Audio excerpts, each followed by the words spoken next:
This is We Burlesque. This is Juna Bay. Hi, this is Chris Harder. Hola, this is Marie LaPearl. This is Bella Fire with We Burlesque, Season 9.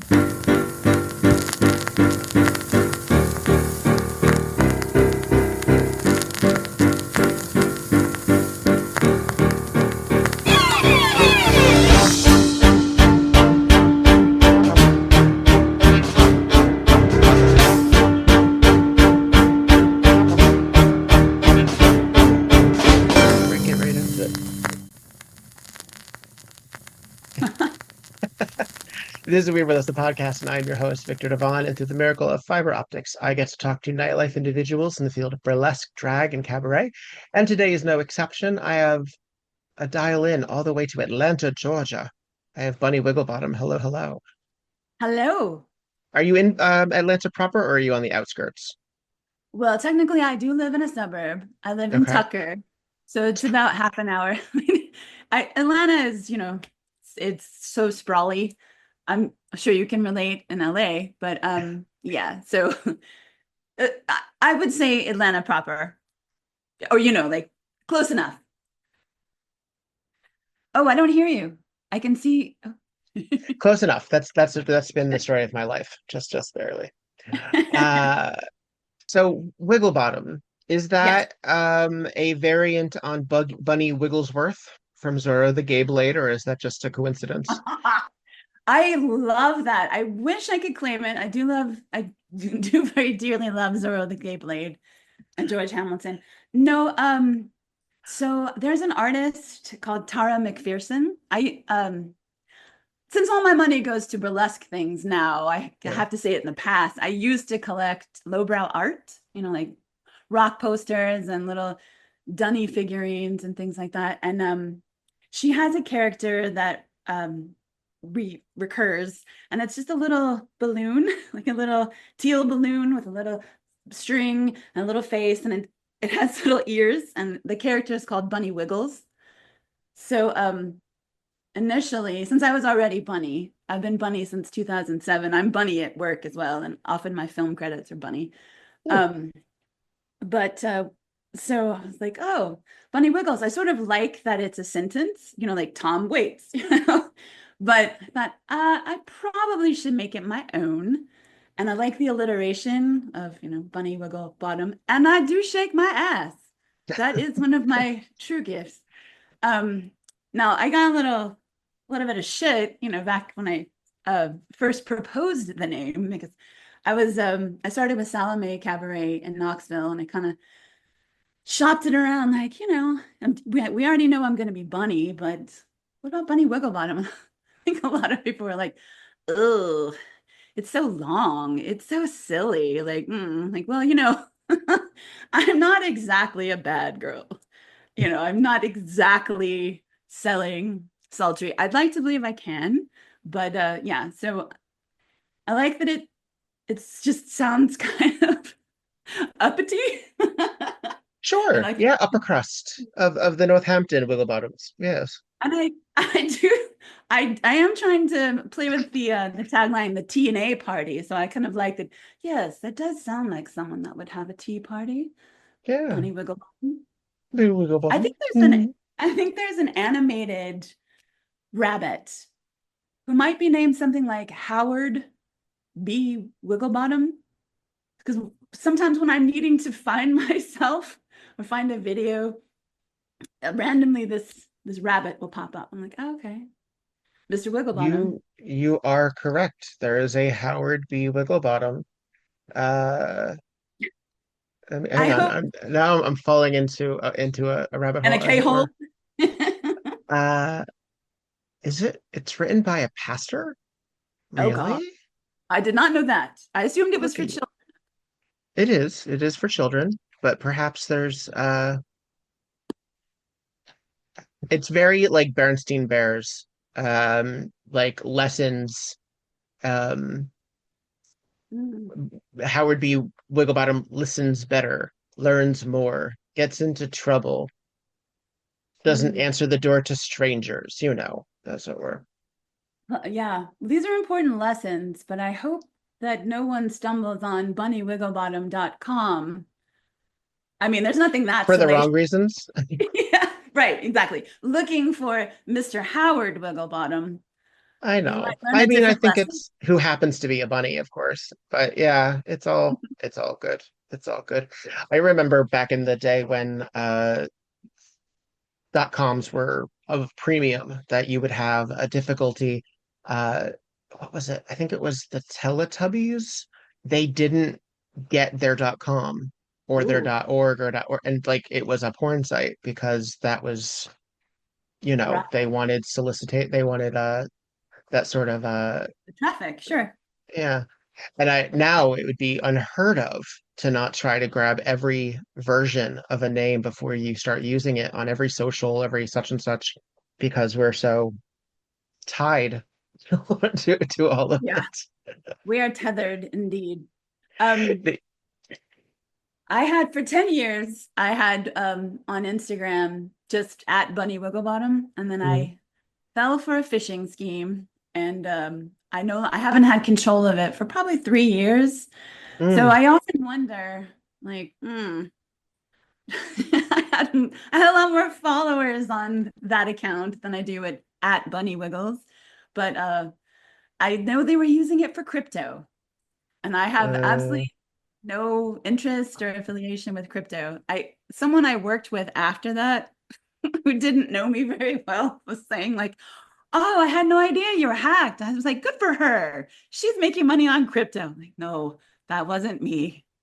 you've I not been would able to access it since? say what? You've not been able to access it No, since? I I tried initially, and they really I'm technologically deficit deficient. um, I'm not good at technology, and Mm. yeah, I just couldn't get it back. I don't know. I mean, it's been so long now. You could Um, probably report it and say that it was impersonation at the very least. But I feel you. I mean, I Yeah. would still do it. I just get so easily distracted. I forget, like, oh yeah, 3 years ago. I'm probably 3 years behind on everything. That's probably fair to say. It's understandable. I've always felt that I've always been very behind, that I've been chasing after time and that I not that I've wasted time per se, but that I didn't necessarily take advantage of the time that I was given. Uh, Mm. and so I sort of feel like, oh, if but now it's like now it's too late. Now, like, oh, I didn't learn how to do that as a child. Well, I don't want to do it now. So no one forced me to learn Spanish, play the piano, or do that. So not learning that now. That's a profound sentiment, though, because yeah, sometimes I do think about.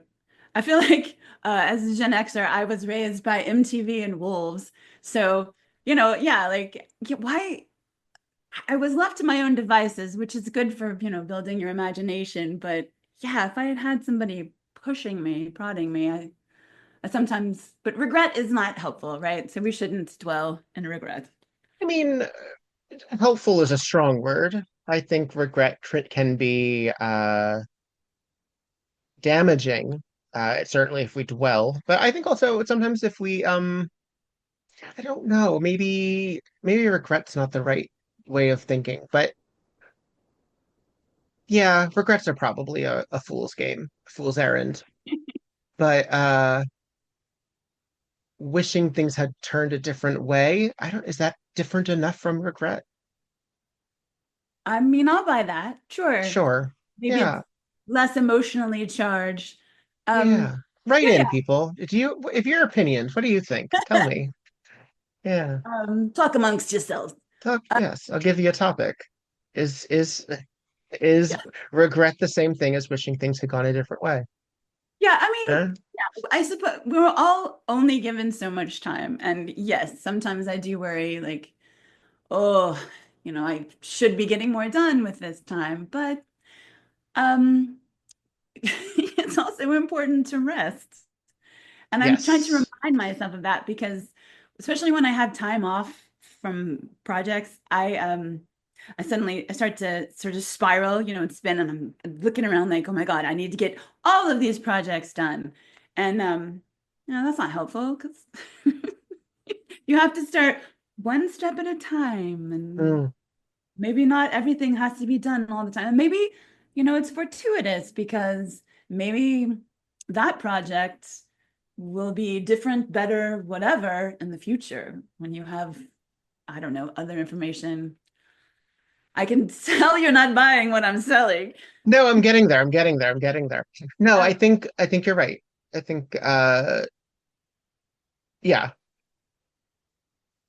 Everything I happens for a don't reason. I does believe it? that. Okay, You don't that's think so? fair. And Is I that think fate? people, Is that fate or is that cosmic hmm. I uh mean, something? ooh, Folks, we're getting very metaphysical here, and we very promise profound. we'll talk about rhinestones in a second. But yeah. Yeah, that's profound. I do find it comforting to think that everything happens for a reason, and the whole notion that people come into your life, like everyone comes into your Hmm. life for a reason, not necessarily a good reason, but What maybe is it? It's something. a moment, a reason, or a season. Is that what it is? Oh, I don't know. There's a variant on that. I forget what it is, but that everything happens. Every person that you meet is there either for a reason, a season, or a lifetime, something like that. Something Oh, like that. But well, everything has its purpose, and that's a fairly, cosmic, we're all connected, butterfly effect kind of thing. That if one thing happens, then every that your life will proceed in the same fashion. mm, For you to well, say I reason, had a a season, or a lifetime. Yes, that is the expression. I googled it. reason, season, lifetime. I had not heard that.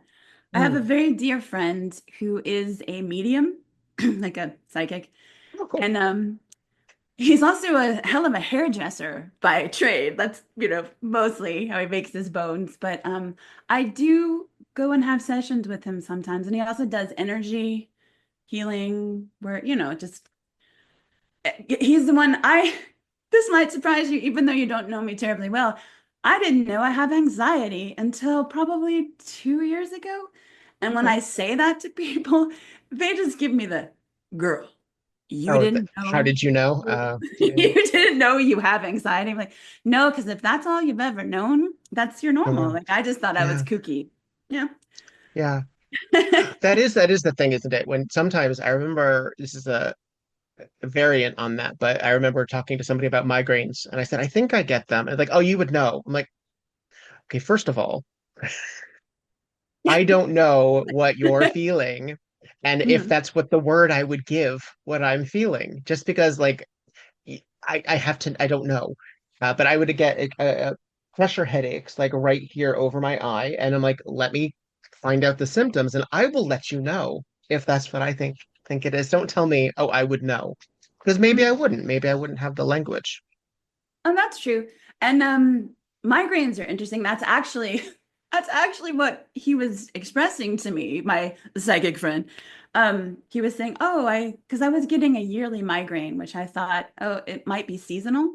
And I know Hmm. that's, some people truly suffer from migraines, so like Mhm. one a year is not that.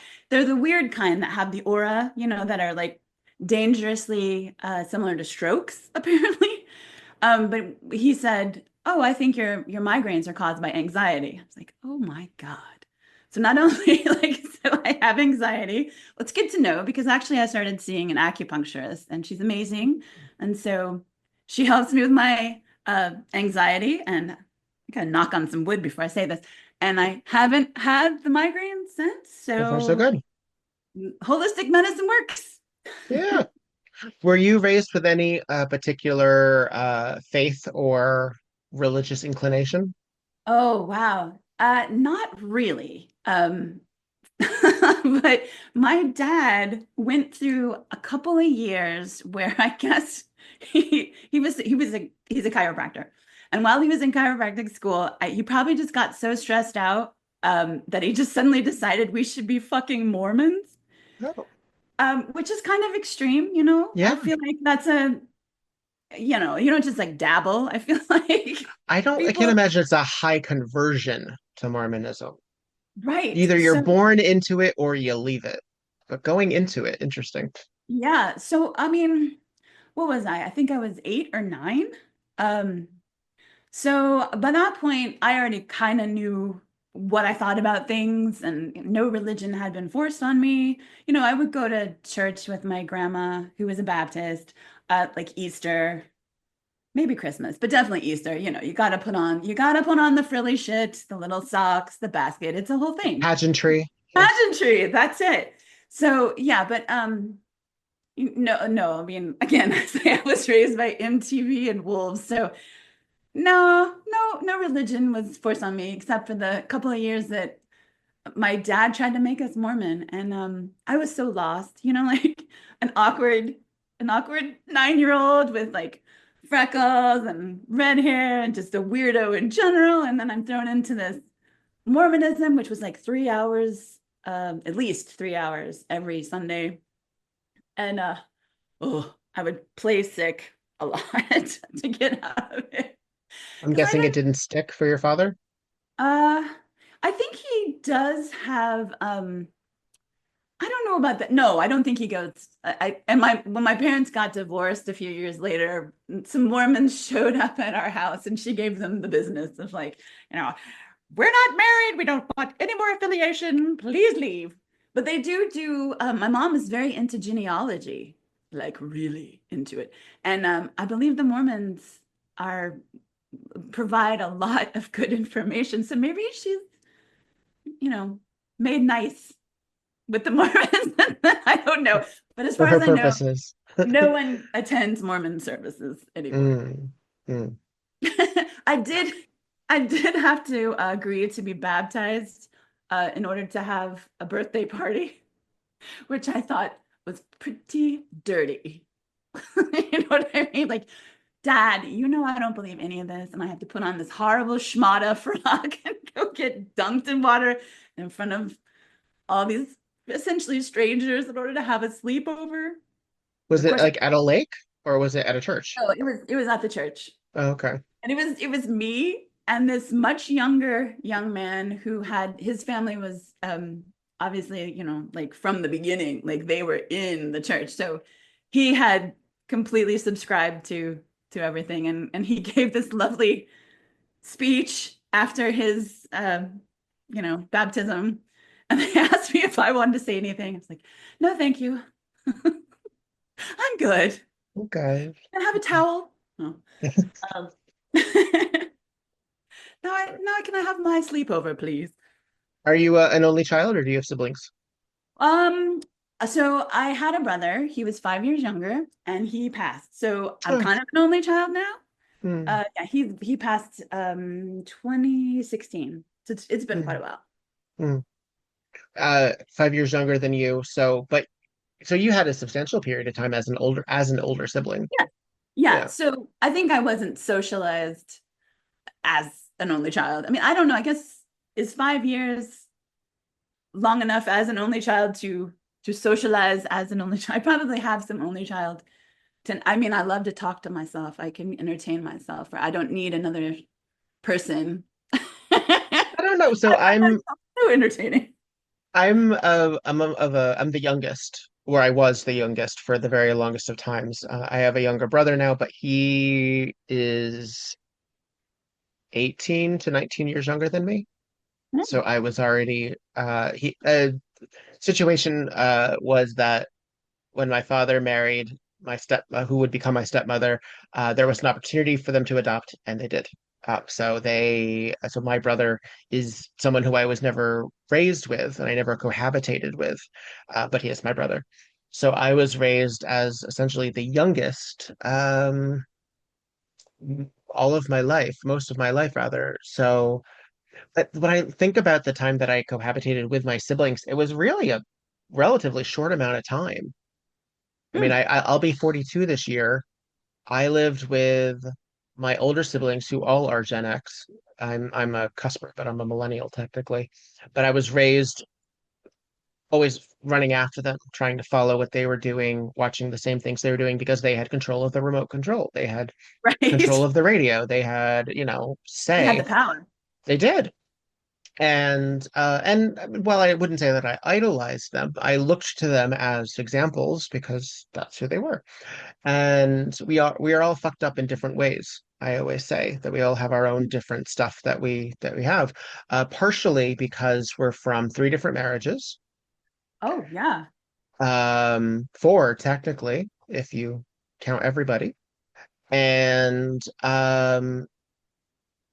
generationally, the difference in the 70s through the 80s culturally is such a different thing. It's such a major that so many different things happened, both traumatically, culturally, and locally for ourselves as well, because we're dealing with parent death, we're dealing with um, whatever statewide issues, as then like current events. So the Challenger explosion, the fall of the Berlin Wall, AIDS, things like that. Reagan, Bush, Clinton. And so I think we all had very different childhoods. So Mm, yeah, I feel I think we all had very different childhoods. that's interesting. Yeah, I think I would have liked to have had someone to help me find the cool shit because I kind of just stumbled on it myself. You got Um, there eventually. I hope so, but then I'm learning stuff all the time, especially about music. Um, you know, my dad played a lot of, oh God, the Beach Boys, and I know a lot about oldies. Okay. That works with your Well, industry. So yeah, yeah. So yeah, there's some bands. My friend has been recommending things recently. I'm like, oh yeah, okay, I should listen to more Cramps. Sure. sure. I love that the Cramps is your idea of contemporary music, though. I love No, no, that no, that's no. I mean, stuff that I missed, right? Like I wasn't quite old enough when it first came out. oh, And I see. yeah, Yeah. that's what I mean. Like Yeah. someone, if I had had an older sibling to say, like, you should listen to this or Mm, to pester mm. them. So you had asked, because I also do the music series, if you should have your list of 10. If you would like to figure out what 10 you would bring to the music that made way, I'd be very curious, particularly as someone who didn't necessarily feel that they were being guided a certain way. I want to know what you stumbled onto. And Hmm. also that relates to you now. I mean, what did you have on your walls? Did you have like teen idols? Were Oh, you a I was performing arts obsessed. kid? I'm a drama dork for sure. Okay. Like I have the trophies from what is it, the National Forensic League, just like Oprah, um, for competing. But I'm not a singer. I've Mm. always said that if I could sing, I would be dangerous.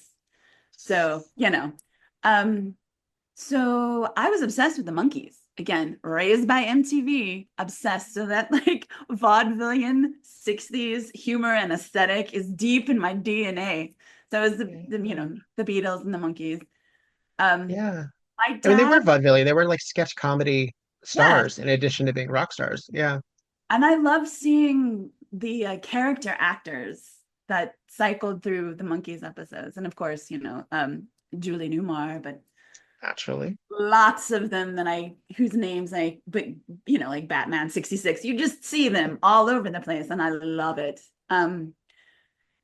Yeah, well, I'm sure I liked some popular stuff. I have to confess, I did like the Humpty Dance when it came out. Okay. Digital Underground. Yes. I wasn't immune, and I remember like when Nirvana, someone had stolen well, allegedly, I love like the mythology of it. So there's a campus radio station. I grew up in Knoxville, Tennessee, Mm, which is not where I live now. mhm. And someone had managed to get, I guess, the first Nirvana album, a bootleg copy or whatever. And I felt like, oh, this is special. Like, look what we found. And then I remember seeing Smells Like Teen Spirit, the video on MTV, and I thought, oh God, it's all over now. Everyone knows about it. Oh, yes, yes. So But you knew it then, but then it became mainstream. yeah, I guess so. Um, yeah. When my parents got divorced, my dad did, I don't know if it wasn't really a bribe, but he thought he was doing something great by getting me tickets to, I think it was the Backstreet Boys or some boy band that was very Okay. popular back then. And I had to tell them, like, Dad, I wouldn't be caught dead there. I'm not going. And I think he actually made some money selling the tickets. So Damn. You missed out. Can you imagine? yeah, I don't even know. Like, I get them confused. All the different boy bands from There were back then. quite a few. There were Backstreet Boys, NSYNC. And some are older than others, right? Like, Sure. Oh, I mean, like some people would way back. consider the Monkees to be a boy band. Yeah. They're Well, fair, the, fair, yeah. yeah, yeah. Um, hmm. So you said you have awards in forensics. Does that mean debating, arguing with people? Well, it would be the same umbrella I organization, mean, as but opposed to finding out how people were killed and blood yes, spatter. yes, that's Yes. very confusing to people. Yeah. Yeah, I did not do crime scene investigation. I'm sure that would be very interesting. No, I did what is it? Prose interpretation. Basically you have your script in front of you and you have to sort of refer back to it, and you Mhm. have to turn your pages, but you're also performing the piece so you have to have it memorized as well. Does this make sense? So if you have your script, and I did the Storyteller by Roald Dahl, and Mhm. so you just sort of, you have the narrator, and then you have to give a vocalization to your characters, and probably a direction for where Mm. you know what I mean, so to distinguish them, and so you act it out, but you turn the page as well, and You're allowed to have a script, basically. yes, but I think you do have to refer to it. So that I think I did fairly well. I think I might have gone to district, maybe not state, but Mm. I tried duo and terp where you have to have a partner, but the pickings were slim. I mean, like especially if you're trying to do something with the male and female characters, because the guys that were in drama, they were, they weren't serious. Or at least like the couple that were already taken. They were spoken for. Someone had dibs on them. So that wasn't great. Yeah, and I think I did poetry as well. Yeah, very similar to the prose. But you don't really move around the space. Right. Not like scene acting. Yeah, you're more stationary. Yeah.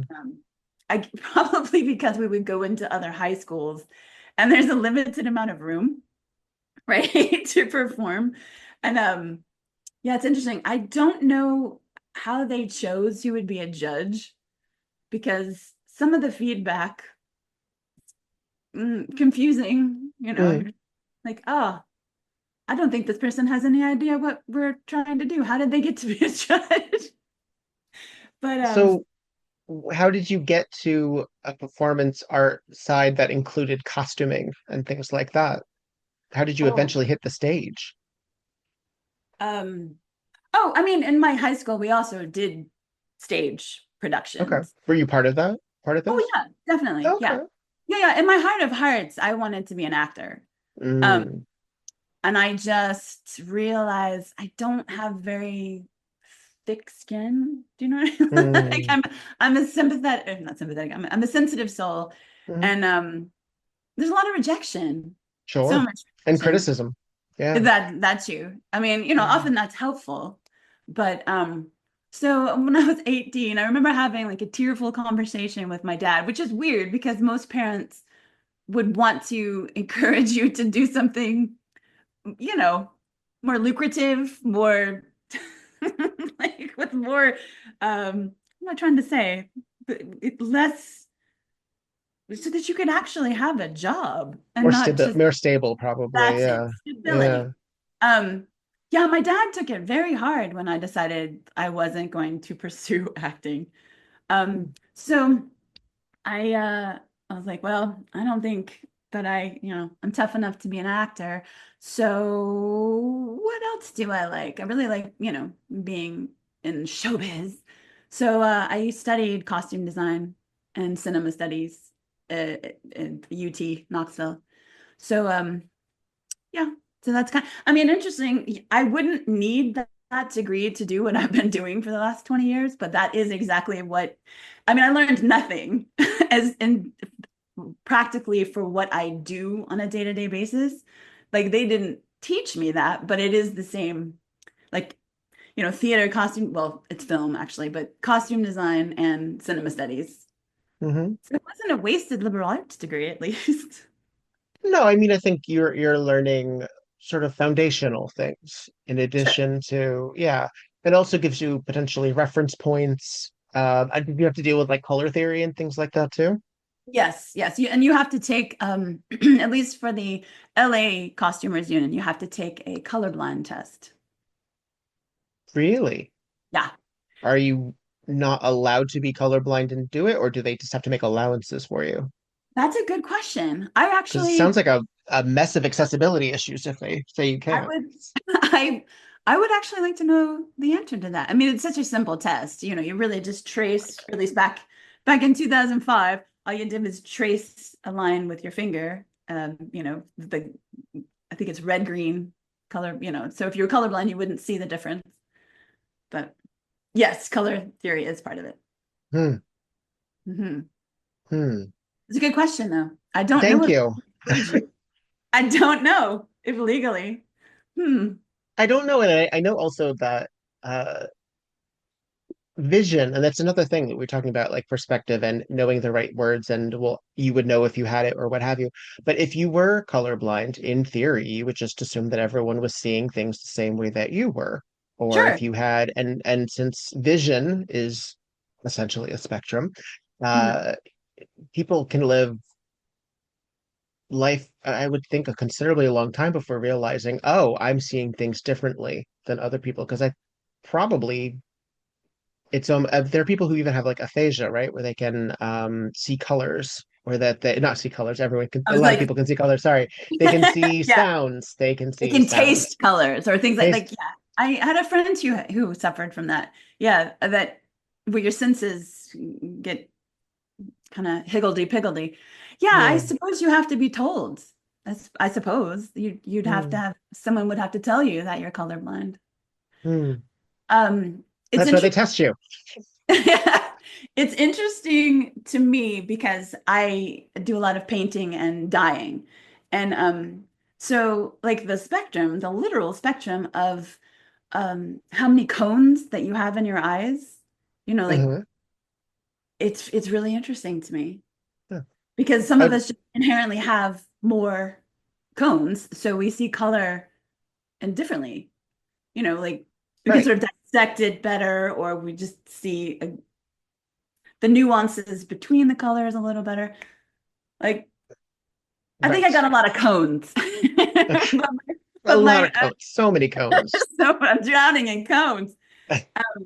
But my dear friend and best friend and mentor, uh, he's got a lot of cones. He sees color in a really interesting way. So, like, if he Right. looks at fabric, I believe, however he can do it, he can sort of see what makes that composition. Do you know what I mean? Mm. Like Hmm. in a Yeah, I way, think I accidentally confused aphasia and synthesia. I believe I synthesia? Is Synthesia? that what it's Yes, called? that's it. That's it. That sounds right. I know Right what you're talking in. about though, but where your senses, yeah. Aphasia something else. Yes, go ahead. Yeah, I can't say that I really know what if I was just going with it. Yeah. Aphasia, I believe, is a speech and comprehension issue, which I seem to be having a moment at the moment. Uh synth synesthesia, Synesthesia?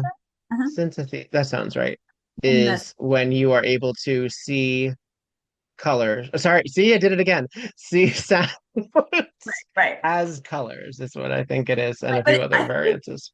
I think it also applies to other things. Like I think there's taste gets involved, which is fascinating to me. It's like a mix of senses. Yeah, Yeah, but I yeah. guess just however it interprets. Very interesting. My Hmm. my dear friend who has all the cones also did a lot of drugs in college, so his Hmm. third eye is extremely open. Oh dear.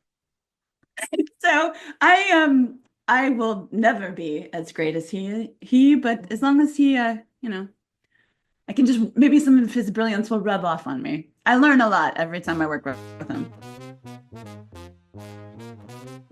Hey, this is Viktor Devonne.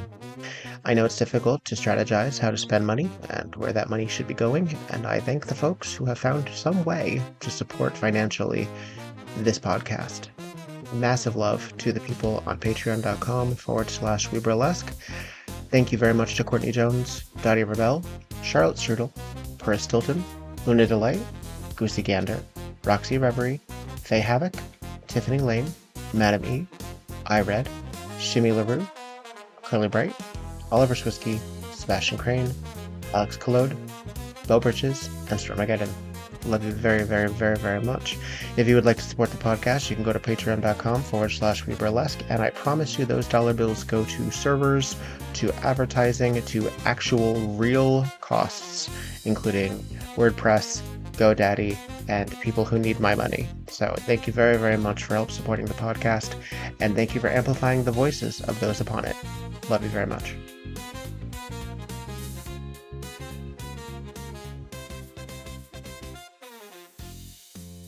When you were working on essentially, you said film studies, right? It was also like a history of and and how just to make them. stuff. I did take an art, like what is it? This was a long time ago. I think it was just called film art. And so we had to make little abstract videos, but that was actually separate from the cinema studies curriculum. It was in the art department. Mm-hmm. So yeah, somewhere there's like some Super 8 just mishigas of me. Like, I'm gonna make an art film. Mm-hmm. It's gonna be so cool. Did you see the Pee Wee Herman documentary? Yes, I did. Yes. Did you remember seeing all of his art films? It was really cool to see all of this, like this entire different world that I had no idea that Paul Rubens created before he fell into When he essentially the found Pee Wee Herman world. Yeah. yeah, I've always known him to be just thought it was fascinating because I remember my dad really liked Cheech and Chong, and I remember seeing him in a Cheech and Chong movie and thinking, that's Pee Wee Herman. I have a mad respect for him because of like when I lived in LA for those 2 years, I did take a course with the Groundlings. Ah. And it was fucking terrifying. I loved it, but it's, it's just improv is terrifying to me. I like to have some measure of control. But yeah, so he came from the Groundlings and of course Cassandra Peterson and a lot of very talented people started there. And Rue McClanahan was in the audience with us one night. She sat next to my partner and he loves to rub that in my face. Like, remember when I sat next to Rue McClanahan? Yes. I would never stop talking about that either, actually. I mean, it was great. She's lovely, and I love to see her there. But let it go, Paul. Who was your instructor for the Groundlings? Was it somebody that was also part of the regular troupe? At the time, yes. I am so sorry. I will not remember his name. It has been so very long. He's someone that was a part of the regular company, but he's not a name that he didn't necessarily move on to like television or not that I know of. Yeah. He did go to SNL or it's not a name that I programmed into my head. Fair enough. To the hell with him. You just took what you needed to know and just threw him aside. I would have, even though it was rough, I would have kept doing it, I think, if I had stayed in LA. I do have a fascination with improv. Listen, there's a part of me, even though I say that I turned my back on acting, if I got, for some reason, a chance to be on SNL tomorrow, I'm fucking going. Yeah, that's fair. It'd probably be a disaster because, as I understand, it's like a very cutthroat culture, like very competitive and probably not healthy. Because I listen to a lot of podcasts and I'm a comedy nerd and I'm like, oh yeah, they would have chewed me up and spit me out. But they say that comedians also are rooted in pain, that true comedy comes from, a traumatic experience and you're overcoming and Tears of a Clown and all of that. All So of that. Yeah. I think it's also, isn't it a bit about like choosing why people laugh at you, right? Like, isn't that a part of it? Like controlling the narrative of sure. like maybe you don't feel Yes. so great about yourself. If people are if I make people laugh, they're not laughing at Yeah. me. Yes, I believe that is absolutely a fundamental part of how at least some folks do.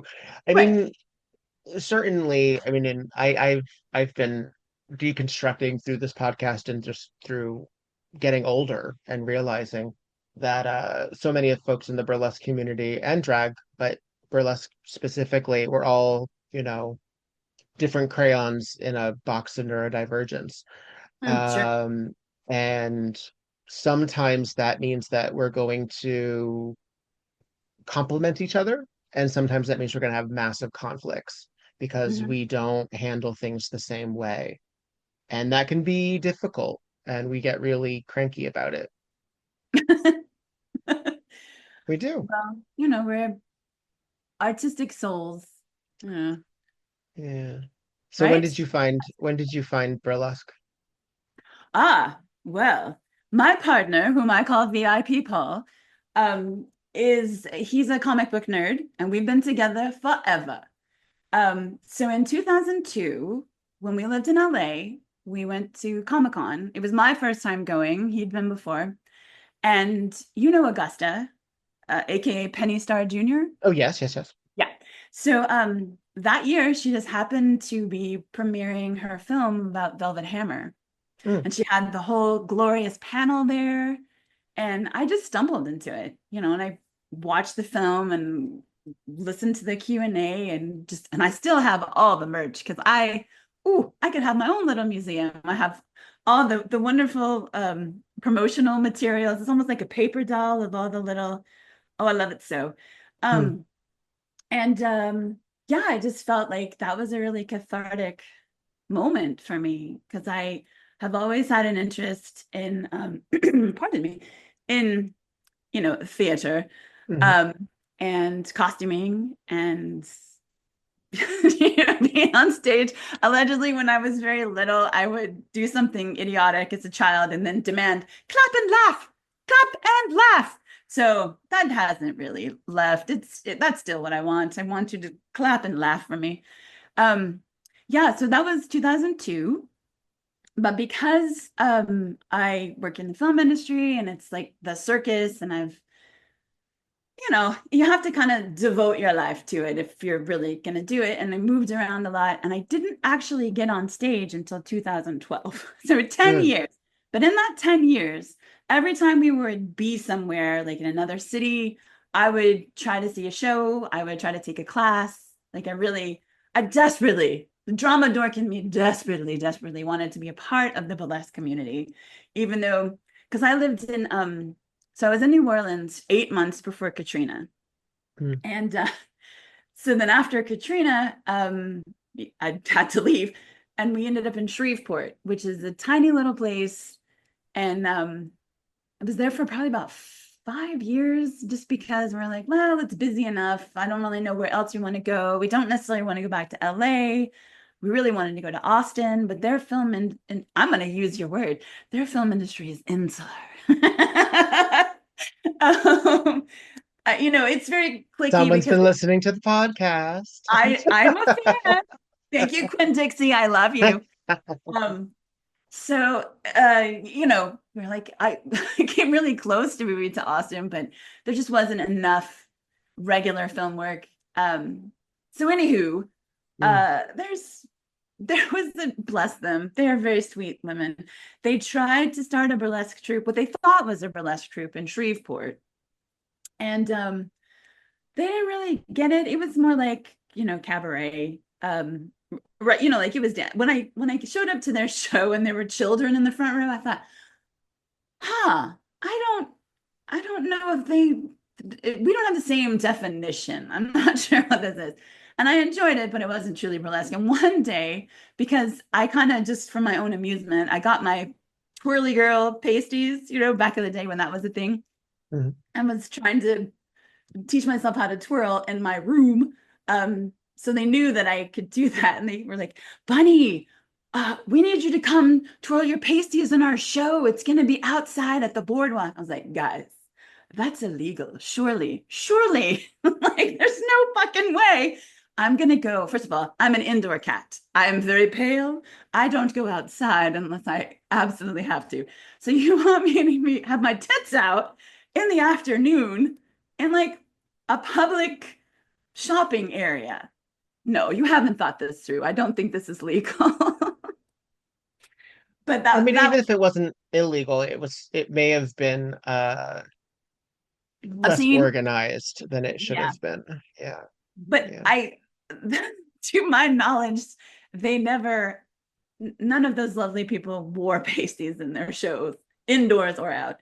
But for some reason, they thought it might be okay. I don't know. Maybe they thought it was on the outside of a bra. Maybe that's what it was. I don't know. Maybe they thought I would be more covered. Shreveport is where? It's almost in Texas. It's 5 Texas. hours north of New Orleans and about 3 hours from Dallas. So Shreveport, culturally, Louisiana. Okay. yeah, culturally, technically it's Louisiana, but culturally it's very Texas. I think it's only 10 miles from the Texas border. Hmm.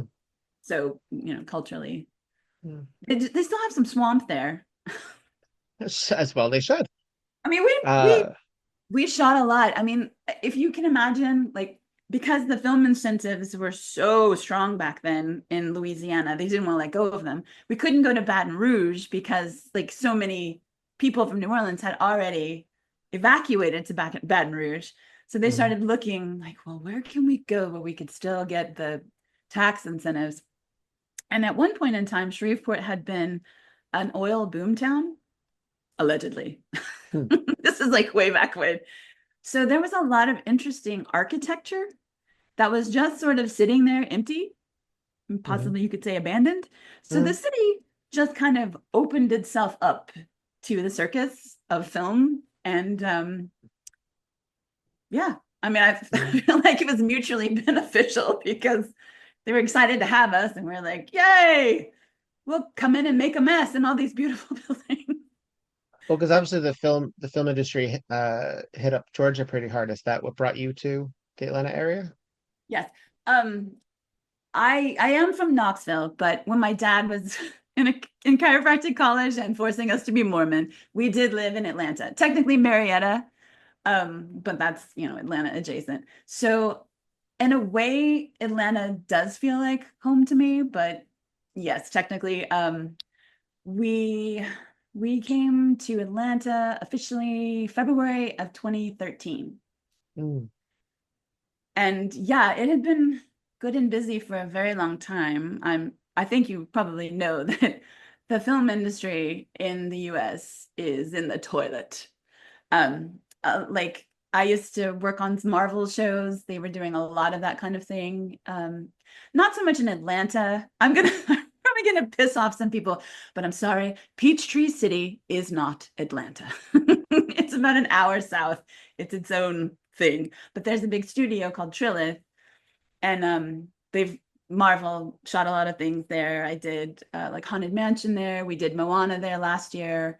So it was very busy for many, many years. And Marvel decided it was gonna pull up stakes and go to the UK. So I don't know how long.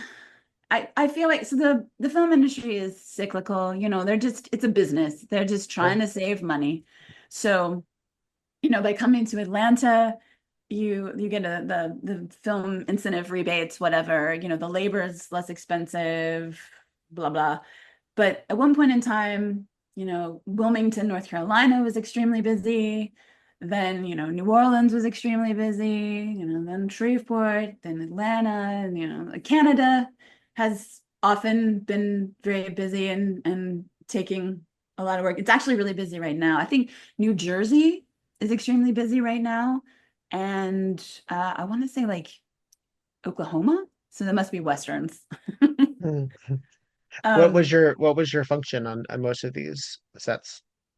So when I started out, what I do now, I'm a textile artist. It's also called an ager dyer. So, but it took me a long time. It probably took me 10 years to actually get to be that.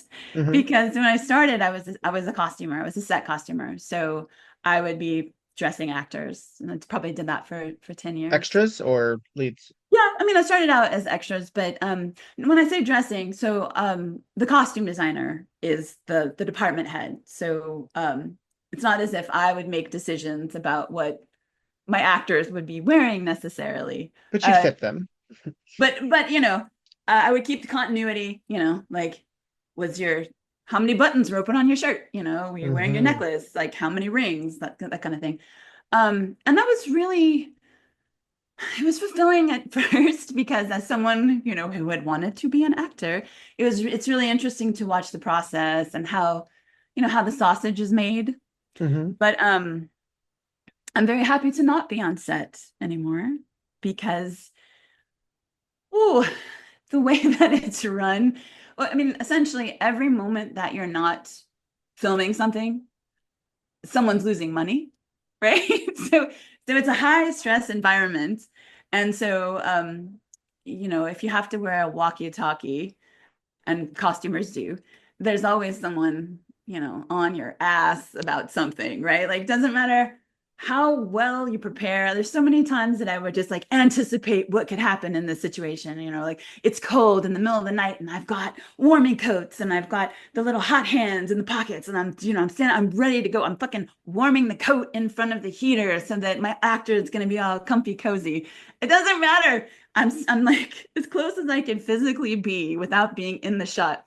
And inevitably, the first AD is going to be like, "Oh, hey, costumes, you got a warming coat?" Like, fuck you. I'm a professional. So it's best that I'm not allowed to be on walkie anymore because I'm just too salty. I just can't, I can't, I can't not clap back anymore. So now usually I'm like a witch, in some weird room somewhere, stirring a giant cauldron of dye or airbrushing or, just generally making a mess with power tools. And I much prefer it. Sometimes I Hmm. have to get a set and, it stresses me out a bit because what happens is when they know that, the age or dyer is going to be on set, they think that you can do everything, forgetting that your entire shop is not with you, right? Like, so all your supplies are somewhere else. And I try to have like, okay, what if they ask for this? Like a little set kit that's like, okay, what are the most common things that they could ask me to do? Trying to, again, anticipating problems. Um, yeah, but it's really frustrating when you show up and you're supposed to do one specific thing and then they're like, "Oh, you're here. Can you dye all of this?" I'm like, "No, I can't. I don't have, a hot thing. I don't have a pot. Do you even have salt? Okay. No. That has to come back to the office with me." I worked for someone who loved to say, "These are hands, not wands." Like, yeah, that's applicable. Who is the coolest person that you ever met in the industry? Do you mean like an actor? Yeah, or a figure, a person in the. Oh, well, I Tell me mean, somebody famous. oh my God. Why am I blanking? Who was I? Oh, I was telling, I loved Gerard Butler.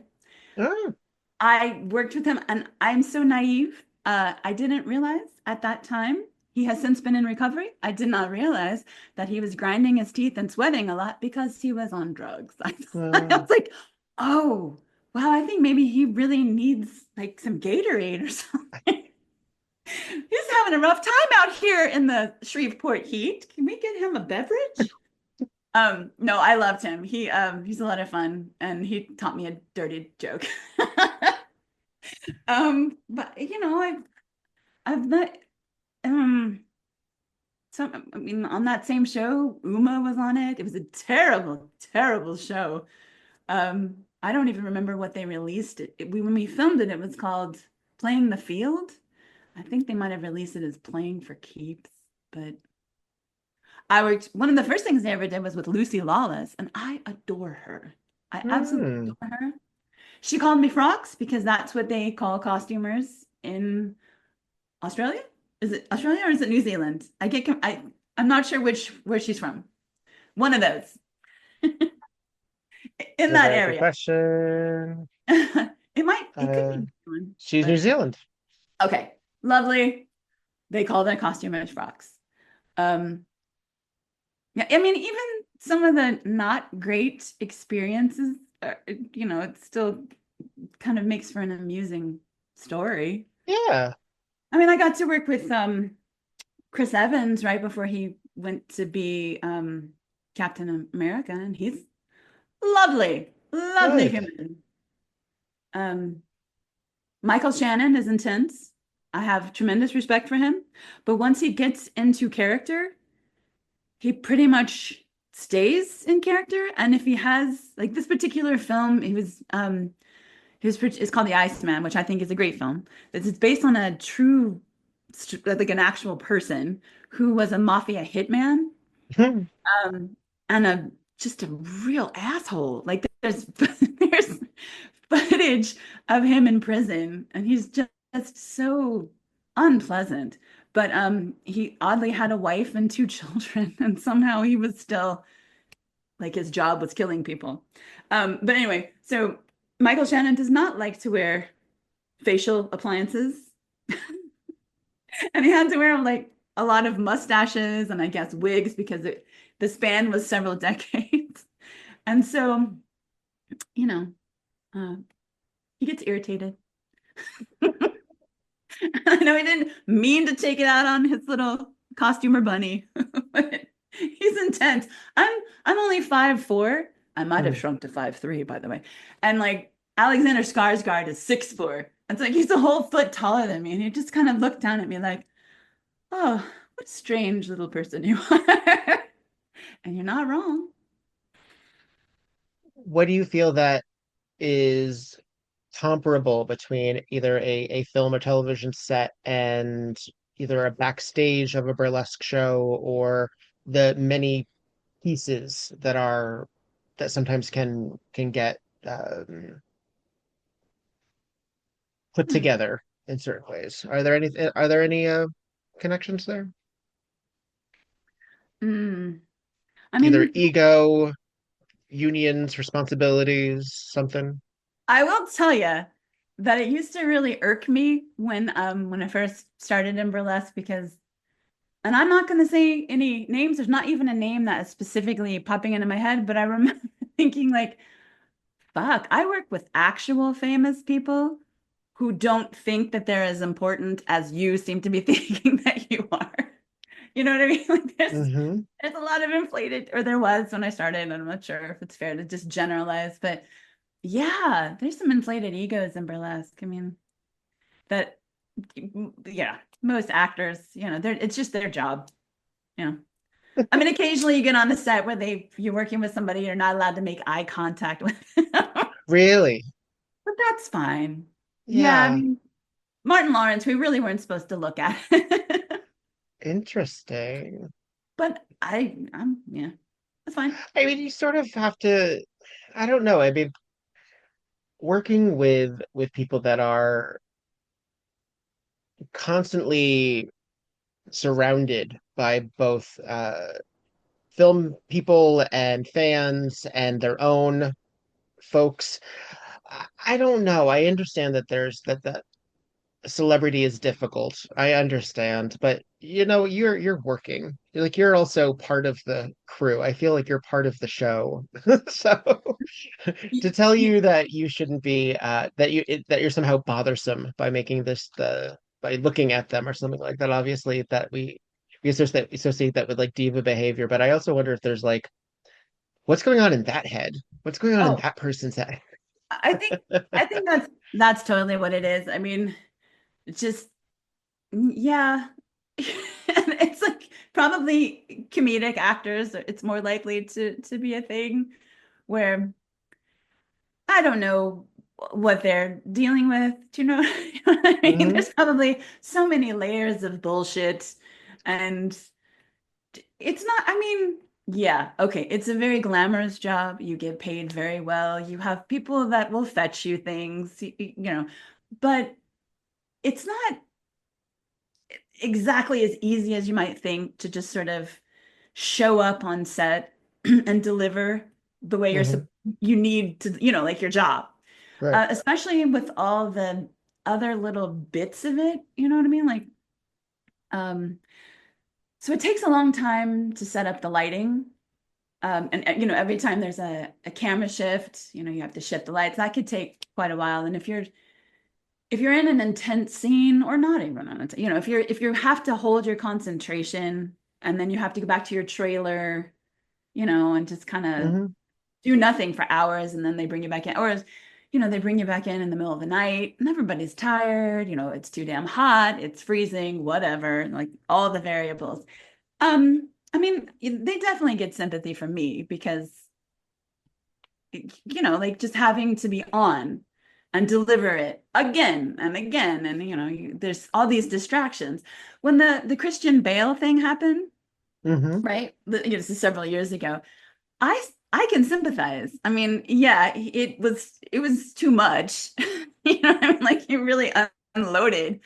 But if you're trying to perform and the goddamn gaffer is you know what I mean? Like and you can't have people in your eye line, like that's really distracting. That Yeah. feeling of someone staring at you, Hmm. right?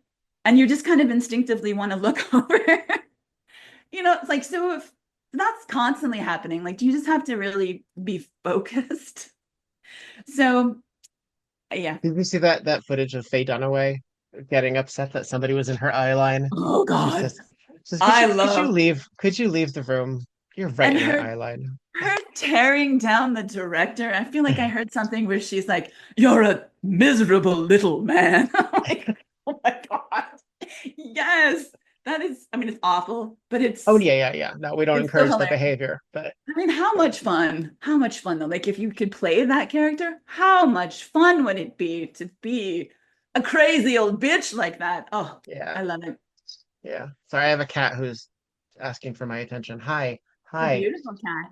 This is Samuel. Hello, Samuel. He's Handsome devil. Meow, meow.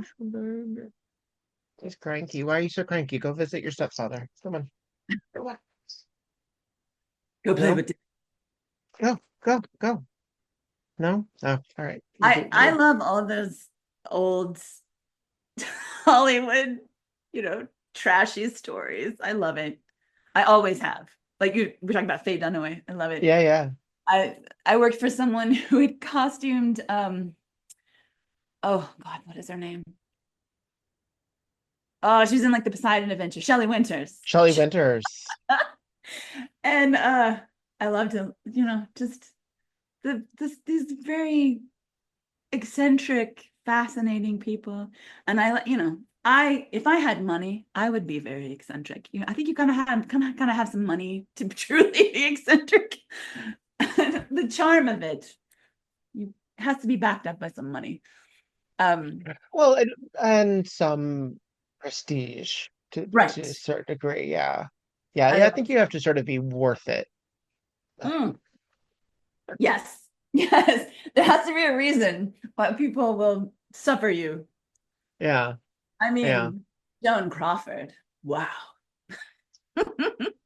I mean, anybody that would have their molars removed, right, in their 20s, just so they could get that nice buckle. I have mad respect for that. I honestly do.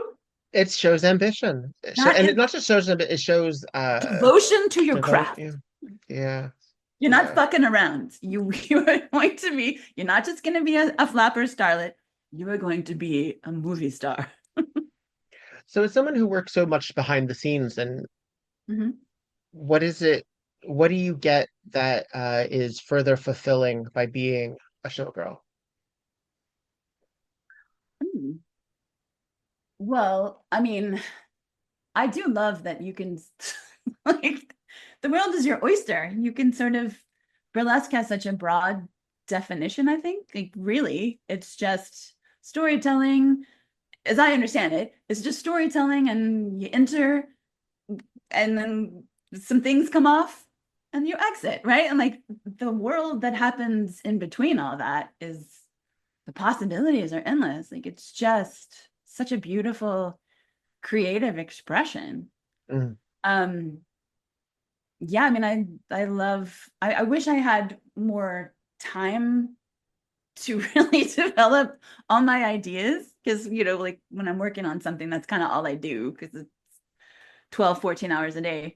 But yeah, but don't get me wrong, like so many times, especially now as I get more older and more tired, I'm thinking like, oh, if only I had a team to do this for me.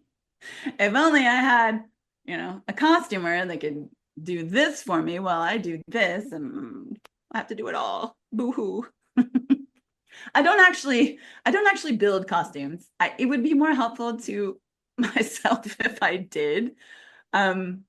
I don't know, something about like You don't build your own costumes? no, Oh, does okay. that surprise you? Yeah, I'm not I don't love construction. Mm, I've made some hats in my day, not for myself on stage, but I think it's all the precision of everything. Do you know what I mhm, mean? Like mhm, tailoring and like the math involved and the pressing and it has to be so precise and mathematical, and I think it just gives me anxiety. mhm.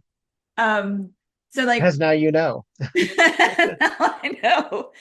Um, yeah, it would make my life a lot easier if I did. Because one of the problems is I know so many very talented tailors and costume craftspeople, but either they are too busy because they are working on something, Mm, or they are not working and they do not want to work on anything. I find that all the time, right? Like it's rough because, mhm. and I get it. Do I really want to take on side dye projects when I'm not working? Not really, but if I like you, maybe I'll do it. Um, So you don't have to be the Hunger Games, but if you are, then maybe you're more inclined to. But I did work on Mockingjay. That was a I know big. you did. I did my research. I know all about you, Oh, just so okay. you know. Yeah, that was a big show.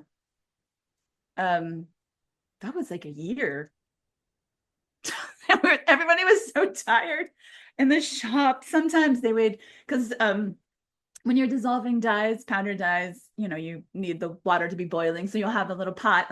And if you get distracted or doing something else, the water eventually evaporates. And then you're just burning the chemicals. And then it's chemical smoke in your shop. And that happened a couple of times where like we didn't burn it down. I don't want that to go out there. But they didn't like I don't know, the fire department. Somebody came in and said, hey, you guys need to go for a walk for like an hour because it's not safe in here. Like, oh, okay, great. We'll take a break. We need a break. Clearly, we need a break. There was in that same shop, midway through the show, there was this foul smell. And because my dear friend who has the amazing cones in his eyes, he was the dyer on that as well. And he, constantly filling up washing machines with like a hose just to do it faster. And then he would get distracted because he's doing too many things at once. And so like it would overflow. So there was a lot of water in the floor and there'd be stinky towels. So we just assumed it had something to do with that. We came back from set one day and he just casually looks over and he says, oh, I know why it stinks in here. There's a dead rat. Yeah, so I don't know how long the dead rat. He liked to think that the rat just wandered in and got a whiff of whatever we were cooking and just was like, "Oh, I've got the vapors." But all of the seamstresses would come. I don't understand this. I didn't see the rat. I believed him, but I didn't need to see it. The seamstresses came up like in groups of twos and threes to all have a peek at the dead rat. I don't For know. kicks, just to make I, sure. I thought, really? Okay, Mm. whatever. I don't need to see the dead rat. I'm okay.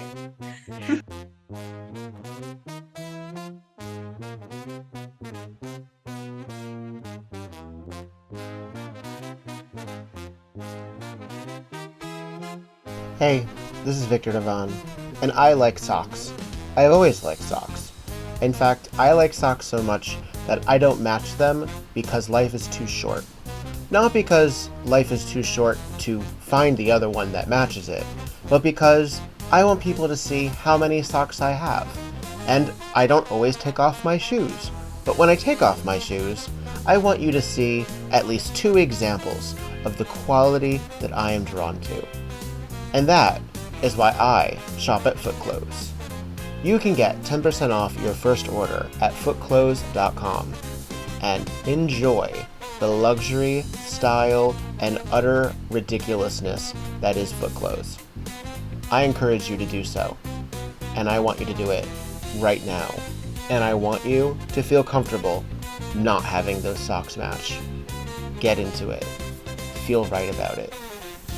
Take pictures. Make some money off of it. I don't need to see it. You can send those the way that you need to. But you have fun out there. That's footclothes.com. Promo code Viktor Devonne, lowercase, all together.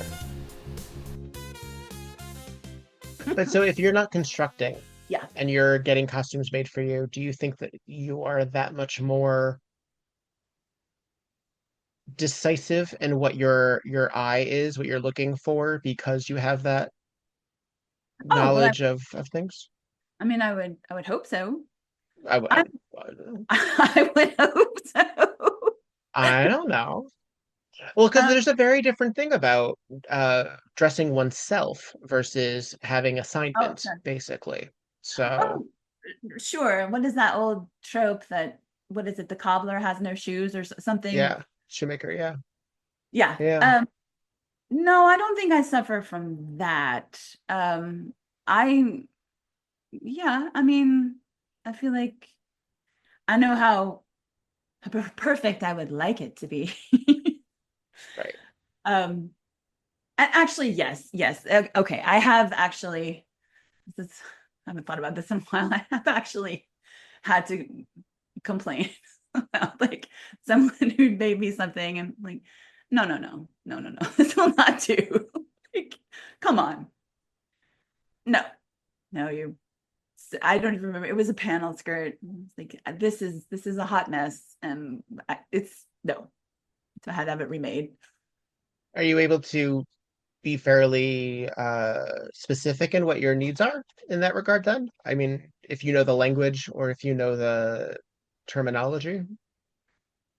Because I wouldn't even know where really to begin. I don't know texture. I don't know cuts or styles or anything like that.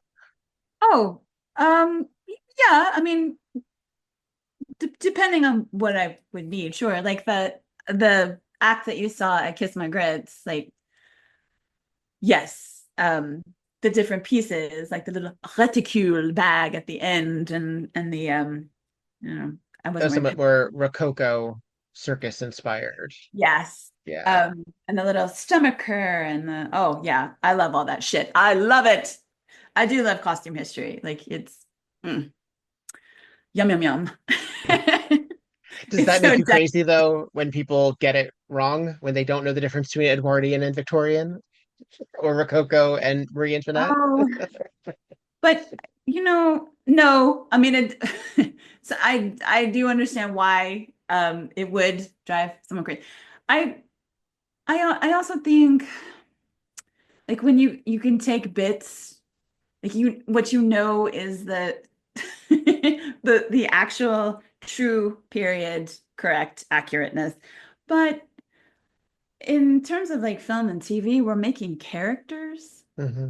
so it doesn't appall me that some choices are made that are just more like, again, my dear friend Scott, who found the dead rat, he what is that show that's on HBO and that just started again? Bridgerton? No, No, Gilded Age. that's what is Gilded it? Age. Gilded The Age. Gilded Age. Yeah, we could probably talk about Bridgerton too. But I mean, I feel like that is sufficient to tell the story, like to sell the fantasy. I'm not, It's sufficient.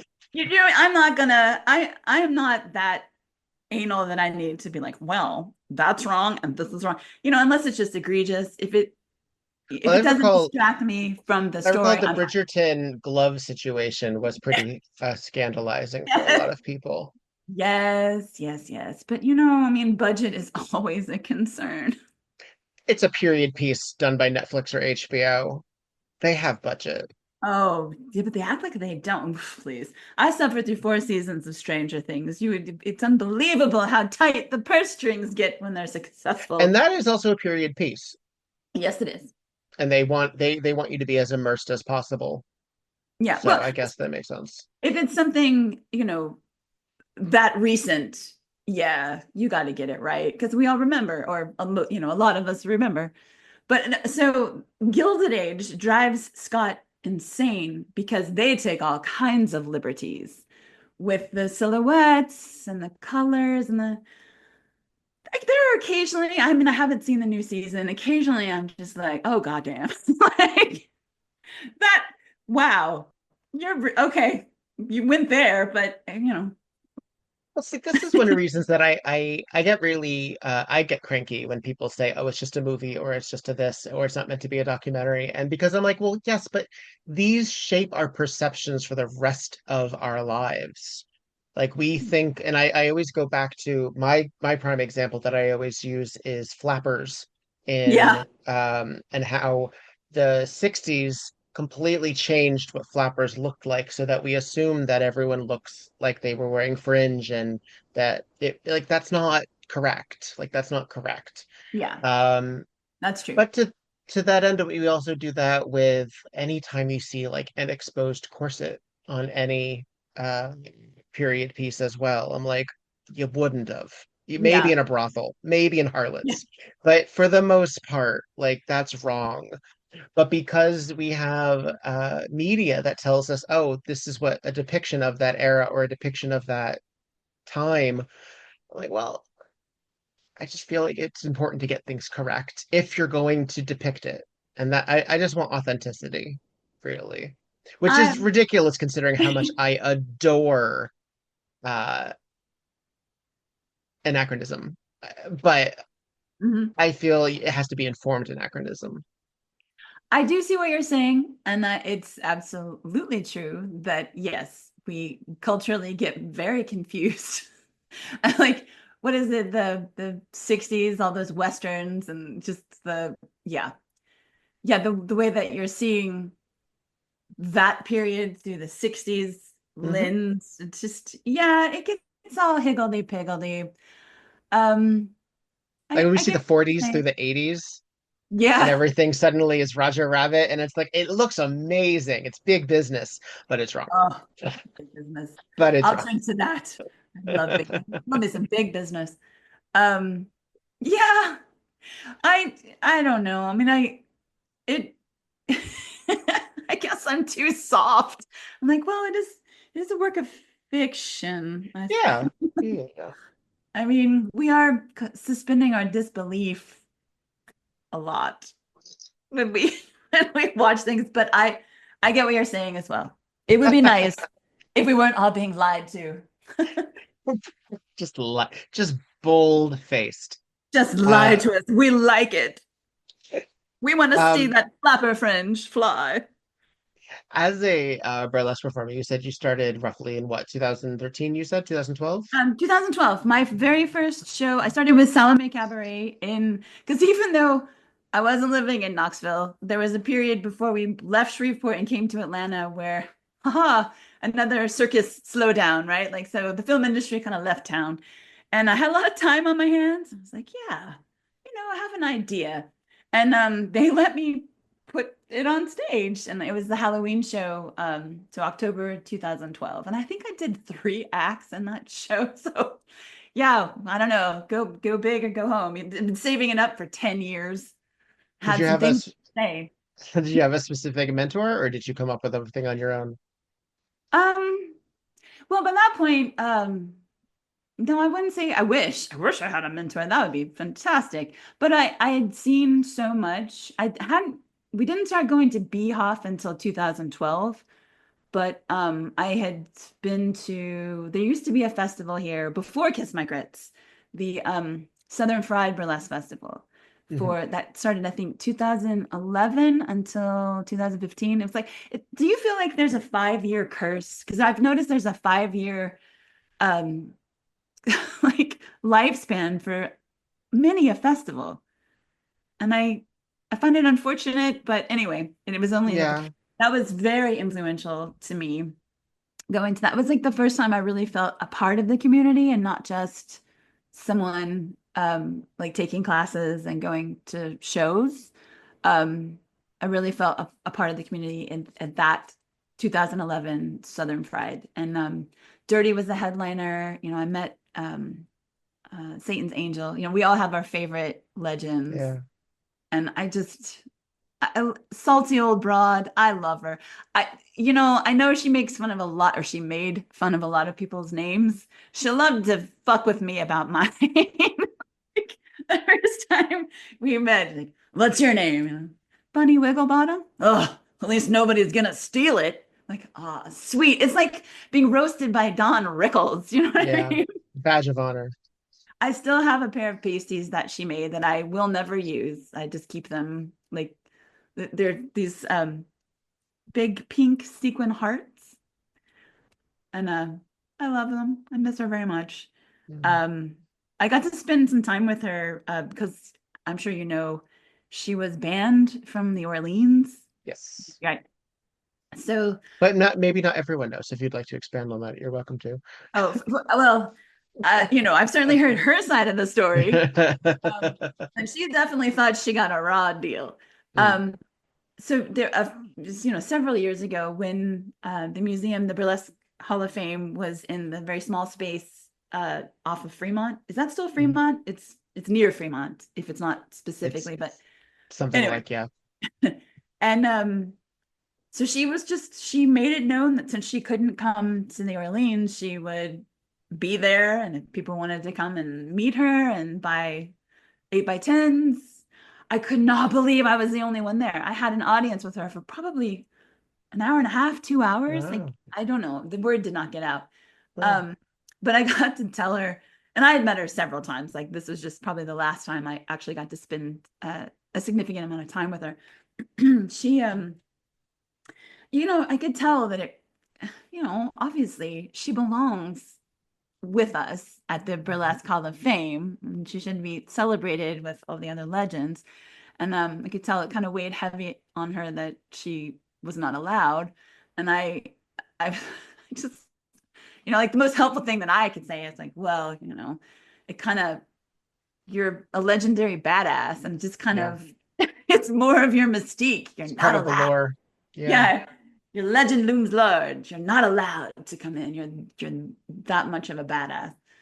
I feel like I got off on a tangent. Oh, you would ask me if I had a mentor. No,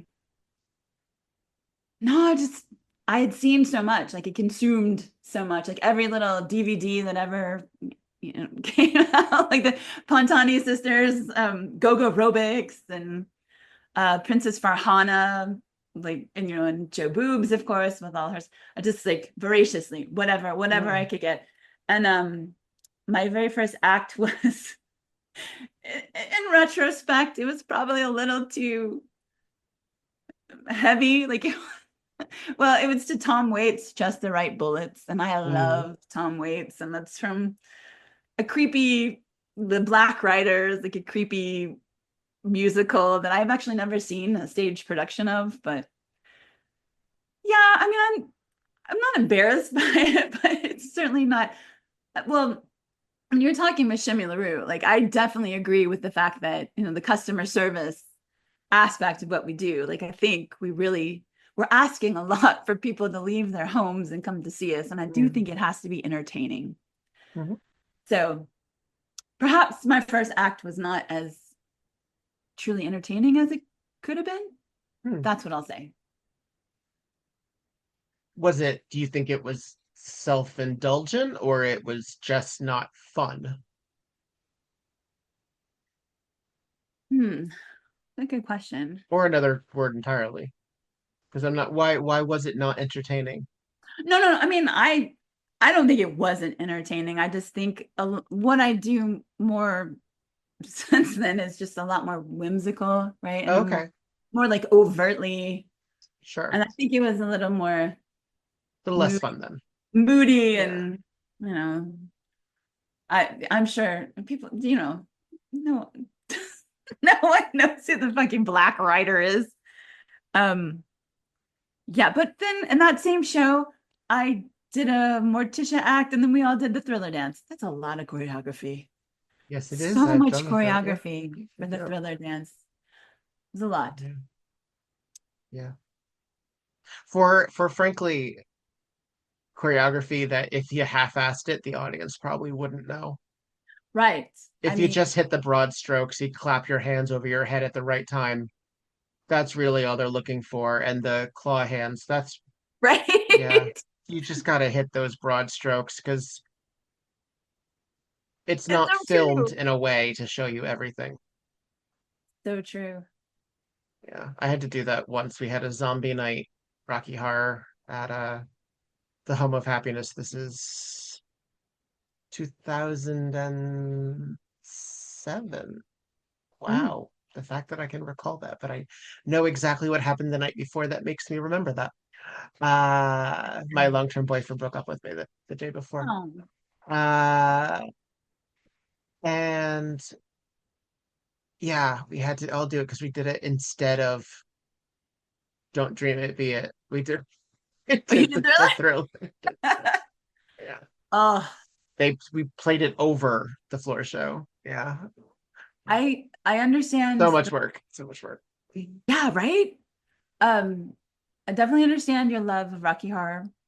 Mm. I, as a, my parents would drop me off because I couldn't drive. I'm sure I wasn't supposed to be, because it's probably, is it rated R? Yes, it is. Okay. Well, no one But gave it's a a soft R by these standards.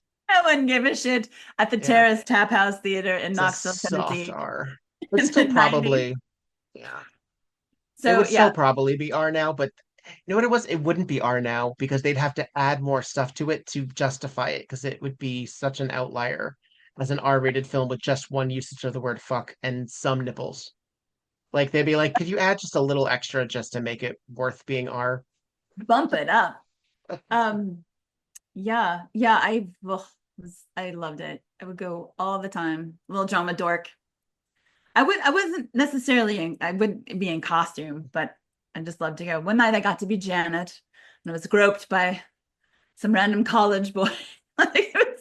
Sometimes it Um, was packed, and sometimes there was like not very many people in the audience. It was whatever. I love it. yeah. I would do it now if I had time. Atlanta has Lips Down on Dixie. Mm. That's right. Am I saying that right? And yeah, they've been doing Friday night shows for a very long time, and I would love to do that, but I can't commit. It is a large commitment. It's a lot. I never Yeah. know, I might be going out of town for several months right now. Don't know. My troupe, we have a show soon, and I'm in the opening and closing act, and I had to say, like, just so you know, there is a chance I'll have to go out of town for several months, and I'm very sorry. I don't know yet. This is Candy Box, right? Yes, Candy Box Review. Yeah. How long have you Oh, been involved with them? I believe I joined in, I want to say 2018. Hmm. So I'm in it. Yeah. Um, they're great. I mean, they do so much. I can only do a tiny portion, like participate in all that they do with the school and just the community outreach. They're really amazing. A lovely bunch of people. Have you been able to travel a bit as a performer as well, or have you stayed mostly local? No, I love performing in Canada. Mm. And I'd love to go. I got to do, and I highly recommend the Isle of Teas. I got to do the first year, which was right before the pandemic. Just lovely. I can't say enough beautiful things about Victoria and the team at Isle of Teas. I love Bagel Burlesque. I love the Toronto Burlesque. All of it. Of course, no secret. Don't we all want to be Canadian right now? So no surprise, but I've always wanted to be like, even in high school, I was watching what is it, Kids in the Hall, and I'm thinking like, I think I can convince my mom to move to Toronto. I mean, there's a substantial filmmaking community there too, right? Yeah, a lot, mostly I would say in Vancouver. But yes, definitely in Toronto as well. Um, yeah, I do love a festival. I was in Austin in May. I had a fabulous time at the Texas Burlesque Festival. I okay, so one of the people that so 2002, I saw the Velvet Hammer Burlesque. So in my heart of hearts, anyone who was in that documentary is, like I idolize. So, especially World Famous Bob and Dirty Martini and Kitten DeVille. So anytime I get to interact with World Famous Bob, it's pretty special for me. Hmm. I've met her several times. She's always lovely to me. But she said, so the act that I do most often is really ridiculous. And oh, I wanted to tell you this. So I listened to, because I love Sucre à la crème, right? I Yeah. love Oh, that her. was years ago that she was on. Yeah. Yes. So when I was looking at like, oh yeah, I need to hear that one. She gives me the most beautiful shout out in that episode. It was because we had just met. It was 2018. We had recently been at the Bagel Burlesque Festival together, and then I did the same act when there was still the Coney Island Nerdlesque Festival. Yeah. It doesn't exist anymore. So we had both anyway. So she'd seen me do this act twice, and it was just so Did we lovely. do the Coney Island Nerdlust Festival together? Probably, but so that would have been like the third year, I think. I don't know how many. I There almost were think I had th five. Yeah, they were at Le Poisson Rouge, and then they were at Coney. Yeah. I was at Coney. I was Groot, Hmm. but there was a Friday and a Saturday, I think. Right. If we were in the same show, I may not have been able to see you because I have to be in character, unfortunately. Like I What did can't you I do? What did you dress at? What did you perform as? so it's Chris Farley, like the comedian Chris Farley. Yeah. I do Matt Foley, and then I drop into a split and I peel things off, and then I do the Chippendales dance. And it's ridiculous and high energy and chaotic. And I feel like if you get it, you love it. Yeah, But yeah, yeah. um my point. Oh, We okay. So must have. We must have. Yeah, go ahead. um but yeah, like whenever, unfortunately, I just have to focus because I still have nightmares, like random nightmares of like they're calling my name and I'm just backstage Yeah, socializing. You know what I mean? yeah. Like I have to stay on task. Um, but so in Texas, because we all know, the world is boo right now, especially our country. And world famous Bob made a point of like hugging me and telling me what you're doing is important because bringing joy, making people laugh is valuable. It's like, Yeah. that's so profound. Thank you. I recognize that in many ways I'm just a big idiot, but we do need to laugh. Um, It's, you know what, it's, well, but not just that, we need to encourage others to laugh too. Because again, it's not just about us having those moments. It's about the audience having oh, those moments. Yeah, yeah, I yeah. think I really feel like you have to entertain the audience. I, One hopes. yes, even though, I mean, there's all kinds of, I'm, I'm a nerd-less performer in many ways, but because a lot of what I do is pop culture reference, like, Fozzie Bear and the I'm wearing the t-shirt right now. Who is this? This is the Hamburglar. Uh, Mhm. um and but there's a whole lot of nerdlesque fandoms. I don't know. You know what I mean? Like I don't Mhm. know video games, I don't know anime. There's a lot of stuff that completely escapes me. But as long as it's an entertaining act, it's successful, right? So I feel like as time goes on, people may not know who Chris Farley is, and I think that's just tragic. And I feel like we need to remedy this because I think he's a treasure. Um, but yeah, I mean, as long as you are entertained by the act, then I've done my job. That's the hope. Well, that's the thing. It's such a fandom is such a personal thing, and it cosplay and nerdlesque are very complicated because you want to hit the broadest of strokes, but you also want to have those Easter eggs for the true, like the hardcore fan sometimes. And I also like I have a love hate with some shows that are like some burlesque shows that are super esoteric and super Yeah. specific. I'm like, who is this for? Like in the longest of runs, like does this what is like we're putting so much I don't know. And but yet there has to be like, well, we're also just enjoying ourselves, don't we? Like, don't we also just have to enjoy ourselves? One Yeah, you hopes.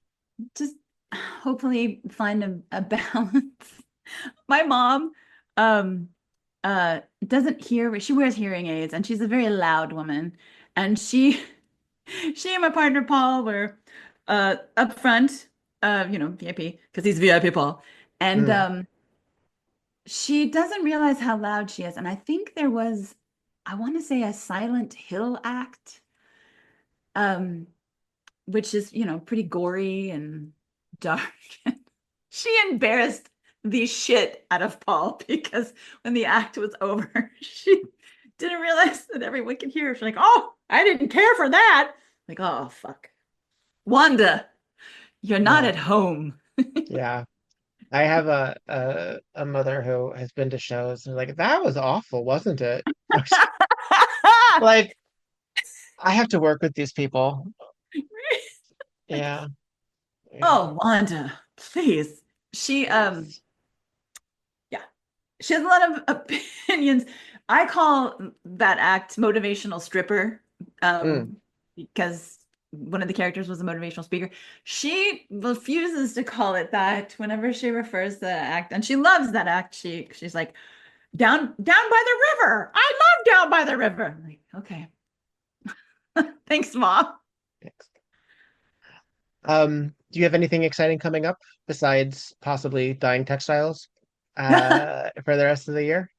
Well, I mean, I've applied to some festivals. We'll find out.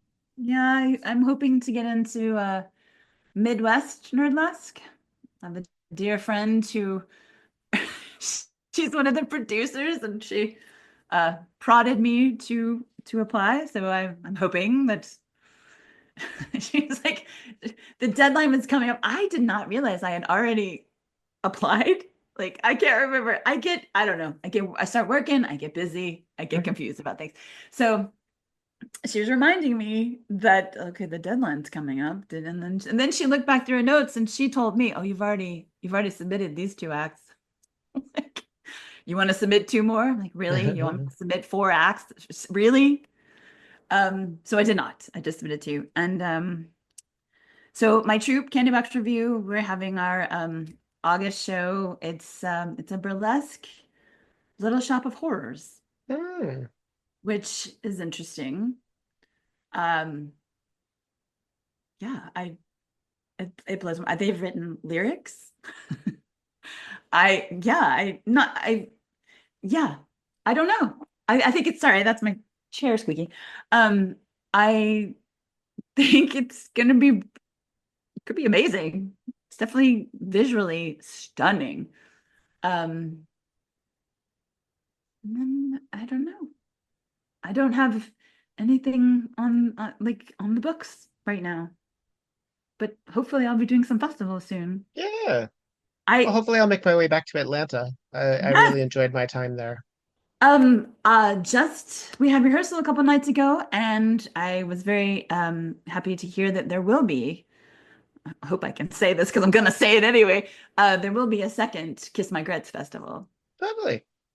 Well, So that's one way or exciting. another, I hope to make my way back there, if not for the festival next year, but for for anything else going on. I have a sister who lives in Atlanta, so I like to. Oh, Yeah, lovely. I was yeah. gonna offer you our spare room, but Well, mm, um, if I get into a big fight with my sister, I'll keep that in mind. where does your sister live? In the Marcy area, right? Mars. Is that it? Uh, what the hell is it called? The near the school. Uh, Uh, Georgia Tech School or Emory? no, Emory. That's it. Not Marcy, Emory. Huh. Oh, in the Emory. Okay. So Yeah. probably like Decatur, North Druid Hills-ish. Nice. Ah, It's not so far from me. Yeah. nice. Well, We also one way or have another. Dragon Con. What was that? Dragon, we also have Dragon Con, which is Oh, yes. an incredible audience. It's probably I've done it twice. Um, just I don't know how many thousands of people are in there, but they are hungry for a show by the time it starts. It's a great audience. One way or another, it'll happen. It's been lovely chatting with you. You And we've been chatting for a very long time, and I will chat with you again for a very long time when next we have the opportunity to. I was very glad to spend hours backstage at Kiss My Grits because we were the early ones and didn't go anywhere. right. Well, We were I in the don't. only ones in that dressing room for the longest time too. Yeah, it's much safer for me to just park it and stay. Just stay, just Worry about stay. getting distracted by shiny things and I know. If ever I can, very often I will go to call and I will stay there until the end of the show. yeah, I don't like, too many yeah. variables. Well, also, speaking of Stick she and I roomed together at the Ohio Burlesque Festival a couple of Mhm. years ago, and she was like, "Oh, do you want to walk around?" I was like, "I guess we could."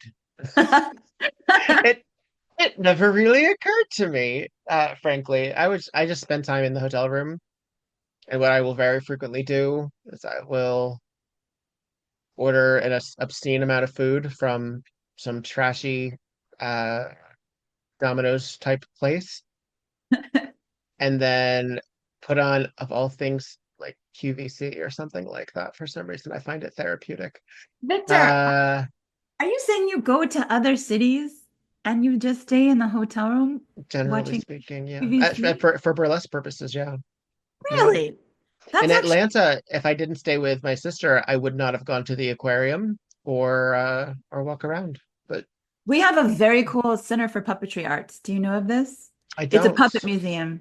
It's so special. There's this beautiful wing that's Muppets because Jim Henson had a relationship with that maybe sounds salacious. I just mean like there's a lot of Muppets there and it's Yeah. fabulous. There's also a Madam. I don't know if you know of I Madam. know I'm Madam and Wayland Flowers, fascinated by of Madam. course. They got a I'm a friggin' homosexual Madam, of a certain age. Yes, right? I know who Madam Thank is. God. Thank you.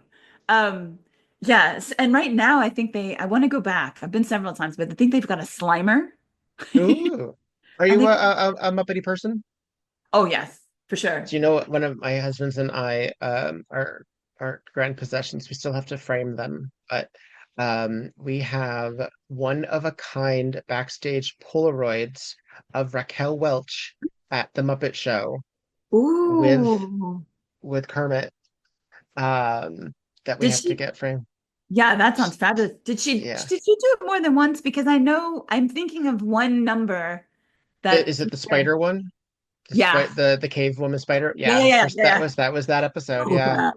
But yeah, So fab. there are photos of her, and there's we got them from the Raquel Welch estate. She had an estate sale and an auction, I guess.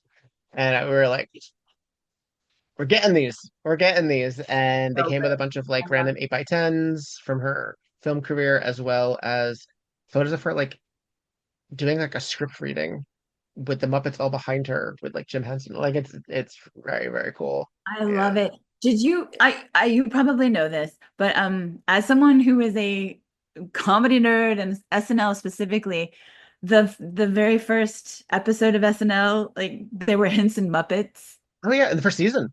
Right. But like I think it was the first episode, but and they hated like it was a No, but very they had him hard. the whole first season. Yeah, yeah, Yeah. yeah. Yeah, isn't that fascinating? And I Yeah. believe I learned this at the Puppetry Center for Puppetry Arts. I want to say Fraggle Rock was the very first Western television show broadcast in Russia, like in the, would that be the Hmm. 90s? I feel like it was the early 90s, Fraggles was the 80s into the 90s, but but it could maybe they have didn't get waited. it. Maybe it didn't happen until the 90s that they got to Yeah. Russia. Well, when I I go I back don't to that know. Simon, I don't know that information yeah, about Fraggle Rock in Russia, believe it or not. I I mean, yeah, Miss Piggy, I like to tell Paul that part of the reason I am the way I am is because I grew up idolizing Miss Piggy. And in Uh, many ways, she is problematic. oh yeah, But she's I not. love She's an anti-hero. I Uh, she yes, the first American television series to air in what was then known as the Soviet Union in right. 1989. Okay, We almost the have it. 90s. Sure. Yeah. Um, I find that really fascinating. It's just so Hmm. culturally relevant. Yeah, Hmm. I love it. I love entertainment. Same, actually. When I was a young person, I never really wanted to talk about my own personal life because I was, weird and gay. And so when I didn't have the words for being weird and gay, now I make money off being weird and gay. But at the time, I kept it to myself. And how I facilitated dinner time conversation was figuring out how to talk about entertainment and movies and pop culture and things like that. Sure. Yeah, yeah, Like a survival instinct. yeah. And now people are famous, and I have no idea who they are. Oh, yeah, I don't know. The More influencers, people, yeah. I don't know, and I don't care. I'd actually rather I learn more about like Raquel Welch and I don't know, the Marx, uh The Harpo Marx Marx Brothers. and yeah, the Yeah. Marx Brothers and specifically, yeah, I just love reading. I read something recently about Groucho Marx having insomnia, and so he would call up his neighbor Alice Cooper, and Alice Cooper would bring over beer, and they would just drink until he fell asleep, and then he would leave. Uh, I love stuff like that. Yeah. Okay, so if you love Raquel Welch, I do. um, that movie that has Mae West in it, That would it's be based on a Myra book. Breckenridge. Yes, I was Myra like, Breckenridge. I kept thinking Aaron Brockovich, but I knew that was No, wrong. I Myra love that movie. Breckenridge. Oh my God. High Yeah, camp. yeah. High camp. We have a framed picture of her in the Americana swimwear and the cowboy hat Yes. in God. our hallway. Yeah, it was one of the first things that it's sort of so. I didn't grow up loving Raquel Welch, but it was one of the first things that my husband and I, while we were courting, connected on together. Like we came together with both of us being fans of Madonna, both of us being fans of the Golden Girls, having a number of things in queer media that were related. Uh, and we watched Myra Breckenridge because I like camp movies and Mae West, and he likes Gore Vidal, who wrote Myra Right. Breckenridge. So we Hmm. watched it together, and lives were changed forever. And it Hmm. sort of became not like an inside joke, but it became like a connection. And so then we started watching other Raquel Welch stuff. And then when she passed, Julian's Auctions, which is based here in LA, did she had a home here, home in LA, and her family sold a bunch of her shit, and we didn't get anything at the online auction, but we watched the entire thing online. Wow. We had it on our iPad, and we just spent the day watching people. We're like, How many oh, hours? maybe we could get that. Oh, it was like five. It was a commitment of time. It was like a five Wow. hour thing. That's And then we fascinating. were like, we did bid on two or three things and didn't get it. And there was Mm. one thing that we're like, we really should have tried harder on that one. Oh well. And the auction for the second part came up. And we were like, oh, maybe there'll be less interest in this because the first one already had. I'm sure the big ticket items were already there. And there were two things that I had an eye on because one of the things we did not get were pictures with Raquel and Miss Piggy. Oh. But this time you were able to get the Raquel and Kermit. Mm. Um, and there was another thing of the Man Ray lips painting over Hollywood, which is the lips over the Hmm. mountaintop, which Hmm. inspired the opening sequence of the Hmm. Rocky Horror Picture Show. and she had a print of that. Hmm. So I wanted that, and I wanted the Muppets. We didn't get the Man Ray. That went over $1,000, Yeah. but Well, we did get the Muppets, and I will not talk about on the air how much we paid. it's priceless. It's a priceless They heirloom. were one of a kind. They were her The personal treasure. collection. They were like someone pulled out an old tiny Instamatic camera, and they're one of a kind photos. So we Yeah. actually, the reason that we haven't framed them yet is because we want to get a special we want to put it behind a special frame glass where Yeah. light won't hurt it. Like And we just haven't done it archival yet. Yeah. museum glass. Yeah. Yeah. We just haven't done it yet. So they live in a FedEx envelope. Um, hmm. Hmm. That's But yeah, so I'm yeah, just contemplating. Yeah, that's lovely. I love watching compilations of, you know, Cher, Bob oh yeah. Mackie Downs, of Oh course there's yeah. the one with Tossing it off. it's really yeah, just this yes, just God, yes. Yeah. Gorgeous. Showbiz. Showbiz people. Oh, Yeah. I well, you know about the Mayan, right? The Mayan Theater. No, I don't know. I have not ever had the pleasure of going, but it's closing. It's closing at the Oh. end of September, and it hurts Hmm. my heart because as someone who again is obsessed with Velvet Hammer Yeah. and the two women that split, so one of them, God, Rita, um, oh, I'm stumbling, I'm getting all fancy. So Lucha Vavoom, Hmm. right? So she started that, and it has, I believe, always been at the Mayan. And they only announced it, I don't even know if it was a month ago. I think it's only been a couple of weeks. Um, my plan is to come to LA to see the final Lucha Vavoom show in August before the Mayan closes. Yeah, I had not heard that they were.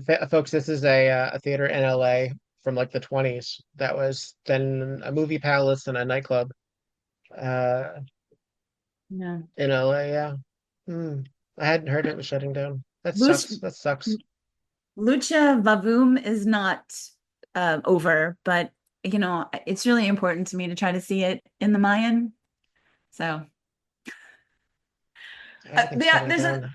there's there's like a superstition in film that if you're waiting for a job, you just book a vacation because inevitably your dream job is going to happen like the next day. So I'm like, I like well, that. I like that. I'm making plans to go to Lucha Vavoom. Hopefully, I'll still be able to do it. Give me some more wood to knock on. Um, yeah. But Have that's you the ever been plan. to a Lucha Vavoom? No, I've not. No. I don't really know much about wrestling or luchadors in Uh-huh. particular. I know a little bit. But because of Rita, I believe her name is Rita D'Alexander, because of her affiliation with Velvet Hammer, I'm nerd girling out. I got to see it, Victor. Do And it, do it. I'm gathering a group of friends who want to go too. All right. Cool. I'm just August, huh? telling you in case you wanted to Hmm. go and you can join my I'm just thinking August. I'm thinking what's going on in August. August is here. This, oh I know. gosh. It's at the end of July. Yeah. This is a very uncomfortable yoga bench. I don't know. Note to self. Don't Ah. sit on the yoga bench anymore. Um, Um, cool. Well, let me know what either possibly if I can even just snag a hello with you while you're in town. that would be lovely. That'd be great. How far is Riverside from? I mean, I know LA is huge. Oh, it does depend where. I was staying in Long Beach. My friend has a house in Long Beach, which I I can feel get like there is within pretty two damn hours. far from Yeah, everything. I can get to Long Beach within 2 hours. Woof, Yeah. 2 hours. When I Well, that's the thing is that you traffic. get to LA and then you get to Long Beach. Like it's a two-part Yeah, trip. for sure. Well, I feel like Long So Beach is isolated because I lived for 2 years in Sherman Oaks, and Long Beach seemed like a schlep. so I have a dear friend who either still lives in Sherman Oaks or once lived in Sherman Oaks. I don't remember if she moved when she got married, but you may know Gwen Ruby. That name sounds familiar. She is a producer, performer, and kitten in LA. Very frequently, she and I will compare notes how long it took me from all the way in Riverside and her from wherever she's coming from, and it's around the same time. It's about the same time, and That's that's horrible. ridiculous. I don't like it. Yeah, it's like me when I would drive into New York and people would take public transportation from Brooklyn to Manhattan. I'm like, I'll beat you there. I know I'll beat you there. Yeah. I'll have to find parking, but Yeah. I'll beat you there. Yeah. Oh, All right, darling. It has been a okay. pleasure chatting with you. Thank you But so if you're doing much. your 10 songs, I'd love to reconnect. If you'd like All right. to join me on the music one. Again, just take the assignment however you choose. If you'd like to listen to some of the other ones, by all means. Like, Um, you know that I'm going to have highly suspicious taste. I love highly suspicious taste. Highly suspicious taste is what I live for. Um, please tell the folks how they can keep in touch with you. Oh, yes. So on Instagram, I am at Bunny Wiggles. Please not at Bunny Wigglebottom. I don't have control of that any longer. On Facebook, I'm just Bunny Wigglebottom as well. Also Bunny Walker, because a few years ago when they made you put your legal last name, but whatever. I have bunnywigglebottom.com. Mhm. That's still my website, and it probably needs to be updated. Probably. Um, Yeah. Why was it the shoemakers have no shoes? right. Hmm. But I mean, I'm curious, like how many people really go to websites? Do you know what I mean? I mean, I feel like everyone goes to Socials, Instagram but or Facebook or TikTok. I'm on TikTok talk as well at Bunny Wigglebottom. But yeah, I don't know. uh, I've had bunnywigglebottom.com since 2012. So I don't know how often it gets used. I mean, it's not like it depends. I mean, also it is very useful for corporate reasoning as well to prove who you are if ever you needed to. But mm, to say, like yes, I've used this name, it gives you precedence. It gives you precedence. okay. And it also social media is such a troublesome goose where we are at their mercy to Yeah. use whatever footage that they want, or you put things in at whatever package to package our material to look like the rest of their site. Like Because they're we're the cropping our product, photos, right? right? They're cropping our photos, they're putting it where they want it Yeah. to be, they're reducing the file size, Yeah. they're blurring, they're deleting, they're pain in my ass. I'm blocked on, I mean, who uses Twitter anymore? I still use Twitter because I yell at people. I'm blocked on Twitter for the next 4 days because I had the nerve to say that I wanted Trump to fall down a well. Oh, well, I Four mean, more days. I'm sure you've heard I could have said a lot worse than fall down a well. I'll yeah, tell for you that sure. right now. For definite sure. I love Scotland's reaction to his visit. Have you have you seen Uh, any of that? It's been in Is my that right? feed. Is that happening now? Yeah, because he's in, well, I guess he's still there. He's been playing golf in Scotland Oh, and fun. oh, they're excellent. Chef's kiss. Mwah. Like there's this like a chalk sandwich board that says, free bags of fish guts to throw at Trump. Oof. Um, yeah. And I think they changed the signage at the actual golf course. Just some really excellent hazing. Well done, Well Scotland. done. Thank you, Scotland. Thank you, Scotland. You're All good. right. Okay, yes, we should end. I will talk to you soon. No, I don't mean to. I don't mean to. And I might Um, see you, who knows, in August. That'd be lovely. yeah, yeah. And it would You again. might love I'll to when Samuel. We're he's old a friends now. yeah. He's a little baby. He's up in the cubby now. He's sleeping. He's sleeping on my Savage Fenty robes like a schmook.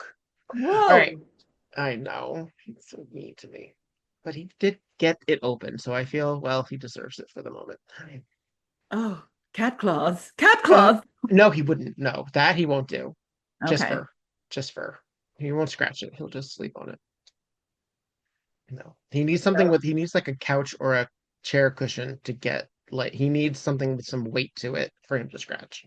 Does he Yeah. do that thing where he poops and stuff to No. express his anger with you? No. I have friends. Like, if the suitcase came out, her cat would know like something was up and find a way to shit in that suitcase.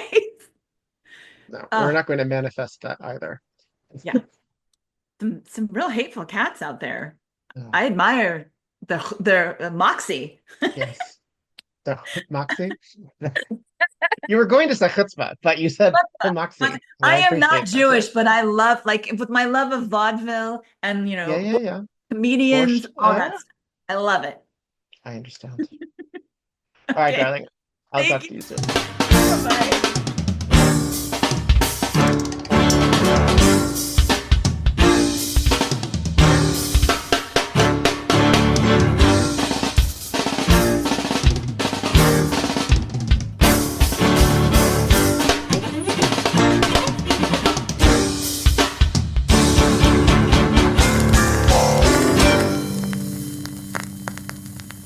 We Were Less the Podcast, created, developed, and edited by Viktor Devonne.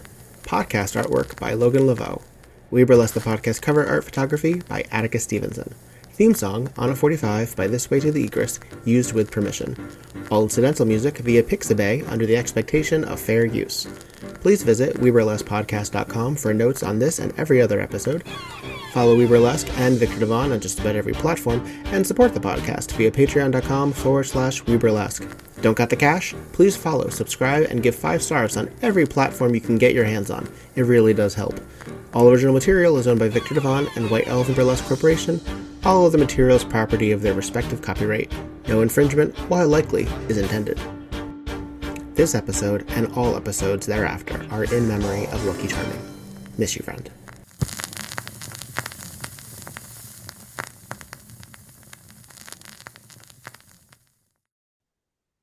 And that's it. Woohoo! Tonight on Murder, She Wrote. Hooray! Hey. Yeah, It's kind of Piper Laurie and Brenda Vaccaro at A Love Child. thank goodness. I want to know These her. nails. Yeah, where's her series? That's what She's I want. fabulous. The son is Joaquin Phoenix. I know, isn't that nuts? And he is an ugly little kid. I'm sorry. We're just like, hey, remember when this guy was in this obscure Broadway show in 1976? Right? Look at him in those tight pants. Yum. Well, because there's not But a we lot do really get- going on. It's Yeah. supposed I mean, unless you're listening to the dialogue, which frankly, audience at home, you can do without us. We're just Yeah, do learning your own about work, some of these damn it. backstory. But Right. Boswell put her up to it. Yeah. And then Trish had to be killed because she realized that Boswell didn't have her interests at heart because Teddy was the inheritor. Yeah. Playing her like a fiddle. Oswald knew it, and Trish just gulped it down like one of those martinis, And then tossed it onto the lawn. and then lost her head. Poor Trish. Trish loses her head. This is Viktor Devonne, And this is Petra Fried and this is Tonight on Murder, She Wrote.